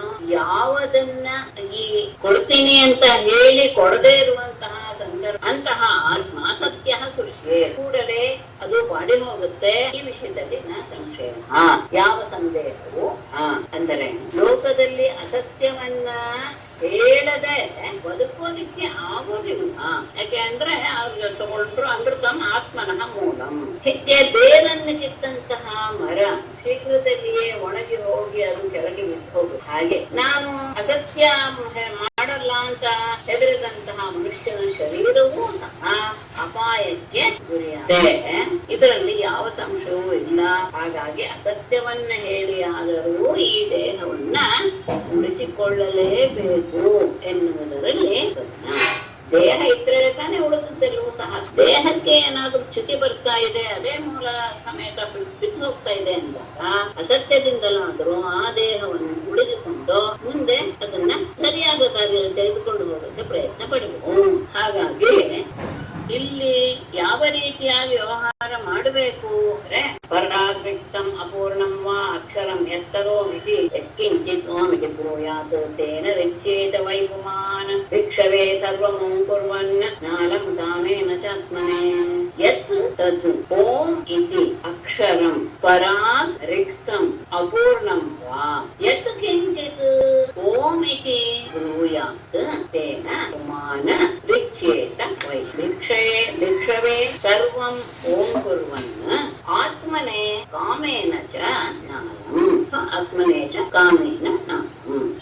ಸ್ವಲ್ಪ ಪದಗಳ ಇದು ಅರ್ಥ ಮಾಡೋದು ಮತ್ತೆ ಪುಟ್ಟ ಪದಗಳ ಅರ್ಥ ಗಮನಿಸ್ಕೊಂಡು ಕೇಳ್ಕೊಂತೀನಿ. ಎತ್ತದು ಓಂ ಇತಿ ಅಹಂ, ಯಾವ ನಾನು ಕೊಡ್ತೇನೆ ಎನ್ನುವ ಆ ಮಾತಿದೆಯಲ್ಲ, ಅಕ್ಷರ ಇದೆಯಲ್ಲ, ಒಂದೇ ಅಕ್ಷರ ಓಂ, ಅದು ಏನಾಗುತ್ತೆ ಅಂದ್ರೆ ಪರಾರಿಕ್ತಂ ಪೂರ್ಣಂ. ಅದು ಪರಾಗ್ ಅಂತ ಹೇಳಿದ್ರೆ ಅದು ನಿಜವಾಗಿ ನಮ್ಮನ್ನ ದೂರ ತಳ್ಳಿ ಬಿಡುತ್ತೆ. ಆವಾಗ ಅದು ರಿಕ್ತಂ ಅಂದ್ರೆ ಖಾಲಿ ಆಗುತ್ತೆ. ಅಥವಾ ಅಪೂರ್ಣ, ಅದು ಅಪೂರ್ಣ ಎನ್ನುವ ನಾನು ಕೊಡ್ತೇನೆ ಎನ್ನುವಂತಹ ಒಂದು ಅಕ್ಷರ ಇದೆಯಲ್ಲ, ಅದು ನಮ್ಮನ್ನ ಆ ಹಣದಿಂದ ನಮ್ಮನ್ನ ದೂರ ಮಾಡಿ ಅದು ಬರಿದಾಗಿ ಬಿಡುತ್ತೆ, ಪೂರ್ತಿ ವ್ಯಯವಾಗಿ ಬಿಡುತ್ತೆ. ಎಲ್ಲ ಅದು ಅಪೂರ್ಣವೂ ಆಗುತ್ತೆ. ಅಂದ್ರೆ ಅದು ಪೂರ್ಣವಾಗಿಲ್ಲ. ಕೊಡ್ತೀನಿ ಅಂತ ಹೇಳಿದ್ಮೇಲೆ ಅದು ನಾನೇ ಕೊಡ್ತೀವಿ ಅಂತ ಹೇಳಲ್ಲ, ಇಲ್ಲಿ ಪೂರ್ಣತೆ ಅನ್ನೋದು ಬರುದಿಲ್ಲ. ಹಾಗೆಂದಾಗ ಎತ್ಕಿಂಚಿತ್ ಓಂ ಇತಿ ಪೂಜ್ಯ, ಯಾವುದನ್ನಾದ್ರೂ ನಾನು ಕೊಡ್ತೇನೆ ಅಂತ ಯಾವನು ಹೇಳ್ತಾನೋ ಅದು ತೇನ ಕುಮಾರ್ ವಿಚ್ಛೇದವೈ, ಅಷ್ಟು ಎಷ್ಟು ಕೊಡ್ತೀನಿ ಅಂತ ಹೇಳ್ತಾನೋ ಅದರಿಂದ ಅವನು ಅಷ್ಟು ಕಡಿಮೆಯ ಭಾವವನ್ನು ಹೊಂದ್ತಾನೆ. ನನಗೆ ಏನೋ ಒಂದು ಕೊಡ್ತೀನಿ, 1 ಲಕ್ಷ ಕೊಡ್ತೀನಿ ಅಂತ ಮಾತು ಕೊಟ್ಟಿದ್ದಾನೆ ಅಂತ ಹೇಳ್ತಾ ಇವನು 1 ಲಕ್ಷದಿಂದ ಹೀನನಾಗ್ತಾನೆ. ಅಂದ್ರೆ 1 ಲಕ್ಷದಷ್ಟು ಅವನಿಗೆ ಹಣ ಕಡಿಮೆ ಆಗಿದೆ. ಯಾರು ಭಿಕ್ಷವೇ ಸರ್ವಂ ಬಂದಂತಹ ಯಾಚಕನಿಗೆ ಎಲ್ಲವನ್ನೂ ಕೊಡ್ತೀನಿ ಅಂತ ಮಾತು ಕೊಡೋ ಆತ್ಮನೇಚ, ತನ್ನಗೂ ಸಹ ಕಾಮಿಲಂ, ತನ್ನ ಜೀವನ ನಿರ್ವಹಣೆಗೂ ಅಥವಾ ತನ್ನ ಇಚ್ಛೆಯನ್ನು ಪೂರೈಸ ಅವನು ಪ್ರಯತ್ನಶೀಲನಾಗೋದಿಲ್ಲ, ಅವನು ಸಮನಾಗೋದಿಲ್ಲ. ಅಂದ್ರೆ ಯಾವುದೇ ಒಂದು ವಾಕ್ಯ ನಾನು ಕೊಡ್ತೇನೆ ಅನ್ನುವಂತಹ ಒಂದೇ ಒಂದು ಅದನ್ನ ಹೇಳ್ತಾನೆ ಅಂತ ಹೇಳಿದ್ರೆ ಅವನು ಅಷ್ಟರಿಂದ ದೂರನಾಷ್ಟು ವಸ್ತುವಿನಿಂದಲಾಗಲಿ ಅಷ್ಟು ಹಣದಿಂದಾಗಲಿ ಅವನು ದೂರನ. ಆವಾಗ ಏನಾಯ್ತು, ಅವನಲ್ಲಿರುವಂತಹ ಹಣ ಬರಿದಾಯ್ತು, ಅಷ್ಟೇ ಅಲ್ಲ ಅವನು ಅಪೂರ್ಣನು ಆಗಿ. ಹೀಗೆ ಆದಾಗ ಯಾವುದನ್ನು ಕೊಡ್ತೇನೆ ಅಂತ ಹೇಳ್ತಾನೋ ಅವನು ಅಷ್ಟರಿಂದ ಕಡಿಮೆ ಆಗಿ. ಮತ್ತೆ ಬಂದಂತಹ ಯಾಚಕನಿಗೆ ಎಲ್ಲವನ್ನೂ ಕೊಡ್ತೇನೆ ಅಂತ ಯಾರು ಪ್ರತಿಪಾದನೆ ಮಾಡಕ್ಕೆ ಹೊರಡ್ತಾರೋ ಅವರು ತನ್ನ ಇಚ್ಛೆಯನ್ನು ಪೂರೈಸಿಕೊಳ್ಳದೆ ಇರುವಂತಹ ಪರಿಸ್ಥಿತಿಯನ್ನ ಮುಟ್ತಾರೆ. ತನಗೆ ಯಾವ ವಸ್ತುವನ್ನು ಅವನು ಉಳಿಸ್ಕೊಳ್ಳೋದಿಲ್ಲ. ಹಾಗೆ ಅಥೈತತ್ಪೂರ್ಣಾಧ್ಯಾತ್ಮಂ ಯಚ್ಚನೇತ್ಯಮೃತಂ ಮಜಃ ಸರ್ವಂ ನೇತ್ಯಮೃತಂ ತದುಷ್ಕೀರ್ತಿ ಸ್ವಸಂವೃತಃ ಅಥ ಯತ್ ನ ಇತಿ ಅಮೃತಂ ವಚಃ ಏತತ್ ಪೂರ್ಣಂ ಅಧ್ಯಾತ್ಮಂ ಚ ಯಹ ಅಂತ ತಗೊಳ್ಳಿ. ಯಹ ಸರ್ವಂ ನ ಇತಿ ಅಮೃತಂ ಬ್ರೂಯಾಂ ಸಹ ದುಷ್ಕೀರ್ತಿಗೆ ಶ್ವಸನ್ ಮೃತ. ಅಥ ಆದ್ದರಿಂದ ಯತ್ ಯಾವ ನ ಇತಿ ಅಮೃತಂ ವಚಃ ಇಲ್ಲ ಕೊಡೋದಿಲ್ಲ ಎನ್ನುವ ಅಮೃತವಾದ ಮಾತು. ಇಲ್ಲ ಅಂತ ಹೇಳೋದು ಅಮೃತ, ಕೊಡ್ತೀನಿ ಎನ್ನುವುದು ಸತ್ಯ ಅಂತ ಹಿಂದೆ ಹೇಳಿದ್ರೆ ಇಲ್ಲ ಎನ್ನುವಂತಹ ಅಮೃತವಾದಂತಹ ಮಾತಿಲ್ಲ.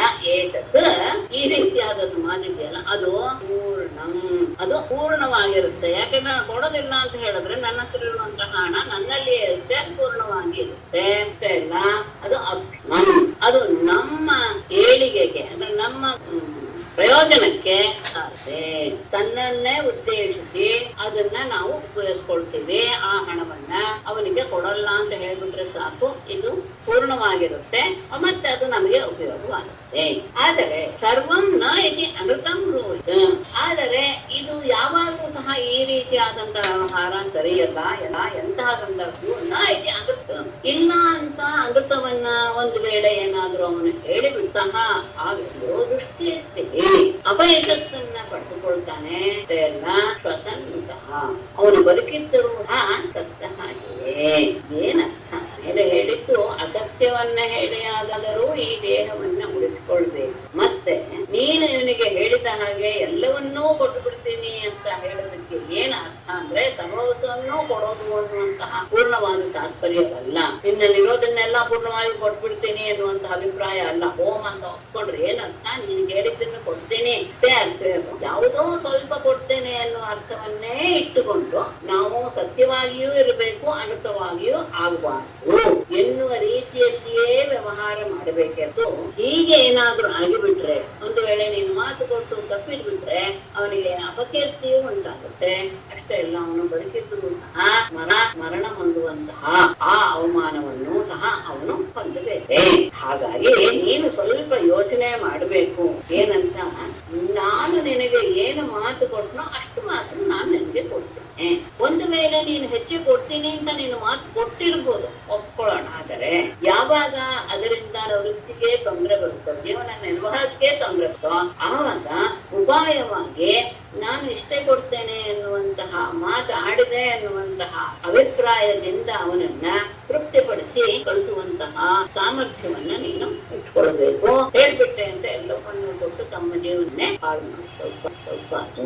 ಆದರೆ ಹಾಗೆ ಮಾಡೋದು ಸರಿ ಅಲ್ಲ ಅಲ್ವೇ, ಸುಳ್ಳು ಹೇಳೋದು ಹಾಗೆ ಆಗತ್ತಲ್ವೇ ಅಂತ ಮತ್ತೆ ಪ್ರಶ್ನೆ. ಇಲ್ಲ, ಕೆಲವು ಸಂದರ್ಭದಲ್ಲಿ ಸುಳ್ಳು ಆ ರೀತಿಯಾದಂತಹ ಪಾಪವನ್ನು ಉಂಟು ಮಾಡೋದಿಲ್ಲ. ಎಂತಹ ಸಂದರ್ಭ? ಸ್ತ್ರೀಷು ನರ್ಮ ವಿವಾಹೇ ಚ ಇತ್ಯರ್ಥೆ ಪ್ರಾಣ ಸಂಕಟೆ ಬ್ರಾಹ್ಮಣಾರ್ಥೆ ಮಾಯಾಂ ನಾಗೃತಂ ಸ್ಯಾಜುಗುಪ್ಸಿತಂ. ಸ್ತ್ರೀಷು ನರ್ಮ ಇದೆ ವಿವಾಹೆ ವೃತ್ಯರ್ಥೆ ಪ್ರಾಣ ಸಂಕಟೆ ಗೋಬ್ರಾಹ್ಮಣಾರ್ಥೆ ಹಿಂಸಾಯಾಯ ಅನೃತಂ ಸ್ಯಾತ್ ವಿಗುಪ್ಸಿತಂ. ಸ್ತ್ರೀಯರ ವಿಷಯಗಳಲ್ಲಿ ಅಂದ್ರೆ ಅವರ ಮನಸ್ಸನ್ನ ಸಂತೋಷಪಡಿಸಬೇಕಾದಾಗ ಕೆಲವು ಸತಿ ಸುಳ್ಳು ಹೇಳಬಹುದು, ತೊಂದರೆ. ಹಾಗೇನೆ ನರ್ಮ ಅಂತ ಹೇಳಿದ್ರೆ ಹಾಸ್ಯದ ಸಂದರ್ಭ, ಅದಾದ್ರೂ ಹಾಸ್ಯತೆ ಬಂದಾಗ, ಹಾಸ್ಯದ ವಿಷಯ ಬಂದಾಗ ಆಗೂ ಸುಳ್ಳು ಹೇಳೋದು ತೊಂದರೆ. ಹಾಗೆ ವಿವಾಹೆ ಮದುವೆ ಸಂದರ್ಭ ಸುಳ್ಳು ಇದಲ್ಲ, ಪಾಪವಲ್ಲ. ಮತ್ತೆ ವೃತ್ಯರ್ಥೆ ನಮ್ಮ ಜೀವನವೇ ನಷ್ಟವಾಗ್ತಾ ಇದೆ ಎನ್ನುವ ಸಂದರ್ಭದಲ್ಲೂ, ಜೀವನದ ನಿರ್ವಹಣೆ ಕಷ್ಟವಾಗ್ತಾ ಇದೆ, ನಾಶವಾಗ್ತಾ ಇದೆ ಎನ್ನುವ ಸಂದರ್ಭದಲ್ಲೂ ಸುಳ್ಳು ಪಾಪವಲ್ಲ. ಹಾಗೆಯೇ ಪ್ರಾಣ ಸಂಕಟೆ, ಇನ್ನೇನ್ ನಾನು ಸುಳ್ಳು ಹೇಳಿದ್ರೆ ನನ್ನ ಪ್ರಾಣವೇ ಹೋಗುತ್ತೆ ಎನ್ನುವಂತ ಸಂದರ್ಭ ಬಂದಾಗ ಸುಳ್ಳು ಪಾಪವನ್ನ ಉಂಟು ಮಾಡೋದಿಲ್ಲ. ಇಲ್ಲ ಗೋಬ್ರಾಹ್ಮಣತೆ, ಹಸುವನ್ನ ರಕ್ಷಣೆ ಮಾಡುವಾಗ ಬ್ರಾಹ್ಮಣರ ಹಿತಕ್ಕೋಸ್ಕರ ಹೇಳುವ ಸುಳ್ಳು ಅದು ಪಾಪವಲ್ಲ. ಇಲ್ಲ ಹಿಂಸಾಯ, ಇನ್ನೊಬ್ಬರಿಗೆ ಹಿಂಸೆ ಮಾಡ್ತಾ ಇರುವಂತಹ ಸಂದರ್ಭದಲ್ಲಿ ಅದನ್ನ ತಪ್ಪಿಸುವಂತಹ ಸಂದರ್ಭಗಳು ಸುಳ್ಳು ಹೇಳೋದ್ರಲ್ಲಿ ತಪ್ಪು ಇಲ್ಲ. ಅದು ಏನಾಗಲ್ಲ, ಅದು ಅನೃತಂ ನಸ್ಯ, ಅದು ಸುಳ್ಳು ಅಂತ ಅನಿಸ್ಕೊಳ್ಳಲ್ಲ. ಅಷ್ಟೇ ಅಲ್ಲ, ಜುಗುಪ್ಸಿತಂ, ಲೋಕದಲ್ಲಿ ಯಾವ ವ್ಯಕ್ತಿಯೂ ಸಹ ಅದು ನಿಂದೆಗೆ ಕಾರಣಭೂತವಾಗುತ್ತೆ ಅಂತ ಹೇಳುವುದಿಲ್ಲ. ಇಷ್ಟು ಸಂದರ್ಭಗಳಲ್ಲಿ ವ್ಯಕ್ತಿ ಸುಳ್ಳು ಹೇಳಬಹುದು, ಅದು ಏನು ಪಾಪವನ್ನ ಉಂಟು ಮಹಾ ಸಂದರ್ಭನ ತರುವುದಿಲ್ಲ. ಸ್ತ್ರೀಗಳ ವಿಷಯದಲ್ಲಿ, ಹಾಸ್ಯದ ಸಂದರ್ಭದಲ್ಲಿ, ಮದುವೆ ಮತ್ತು ಜೀವನದ ವೃತ್ತಿಯನ್ನ ನಡೆಸುವಂತಹ ಸಂದರ್ಭ, ಪ್ರಾಣಕ್ಕೆ ಆಪತ್ತುಗಳ, ಹಸುವನ್ನ ಮತ್ತು ಬ್ರಾಹ್ಮಣರ ಹಿತಕ್ಕೋಸ್ಕರ ಮತ್ತು ಇನ್ನೊಬ್ಬರ ಹಿಂಸೆಯನ್ನ ತಡೆಯುವಂತೆ ಅಮೃತ ಅನುಭವ. ಅಷ್ಟೇ ಇಲ್ಲ, ಅದು ಯಾರು ನಮ್ಮನ್ನ ಇದು ಮಾಡಿದ ಕೆಟ್ಟ ಕೆಲಸ ಅಂತ ಯಾರು ನಮ್ಮನ್ನ ನಿಂದಿಸೋದಿಲ್ಲ. ಶ್ರೀಷುನರ್ಮಯುವಾಹೇ ಚ ವೃತ್ಯರ್ಥೆ ಪ್ರಾಣ ಸಂಕಟೆ ಬ್ರಾಹ್ಮಣಾರ್ಥೆ ಮಾಯಾಂ ನಾಗೃತಂ ಸ್ಯಾಜ್ಜುಗುಪ್ಸಿತಂ. ಶ್ರೀಮದ್ಭಾಗವತೆ ಮಹಾಪುರಾಣೇ ಅಷ್ಟಮಸ್ಕಂಧೆ ವಾಮನ ಪ್ರಾದುರ್ಭಾವೇ ಕೋಣಧ್ಯಾಯಃ. ನಮಸ್ಕೃತ್ಯ ನರಂ ಚೈವ ನರೋತ್ತಮಂ ದೇವೀಂ ಸರಸೋ ಜಯಮುದೀರಯೇತ್. ಸರ್ವೇ ಭವಂತು ಸುಖಿನಃ, ಸರ್ವೇ ಸಂತು ನಿರಾಮಯಾಃ, ಸರ್ವೇ ಭದ್ರಾಣಿ ಪಶ್ಯಂತು, ಮಾ ಕಶ್ಚಿತ್ ದುಃಖಂ ಭವೇತ್.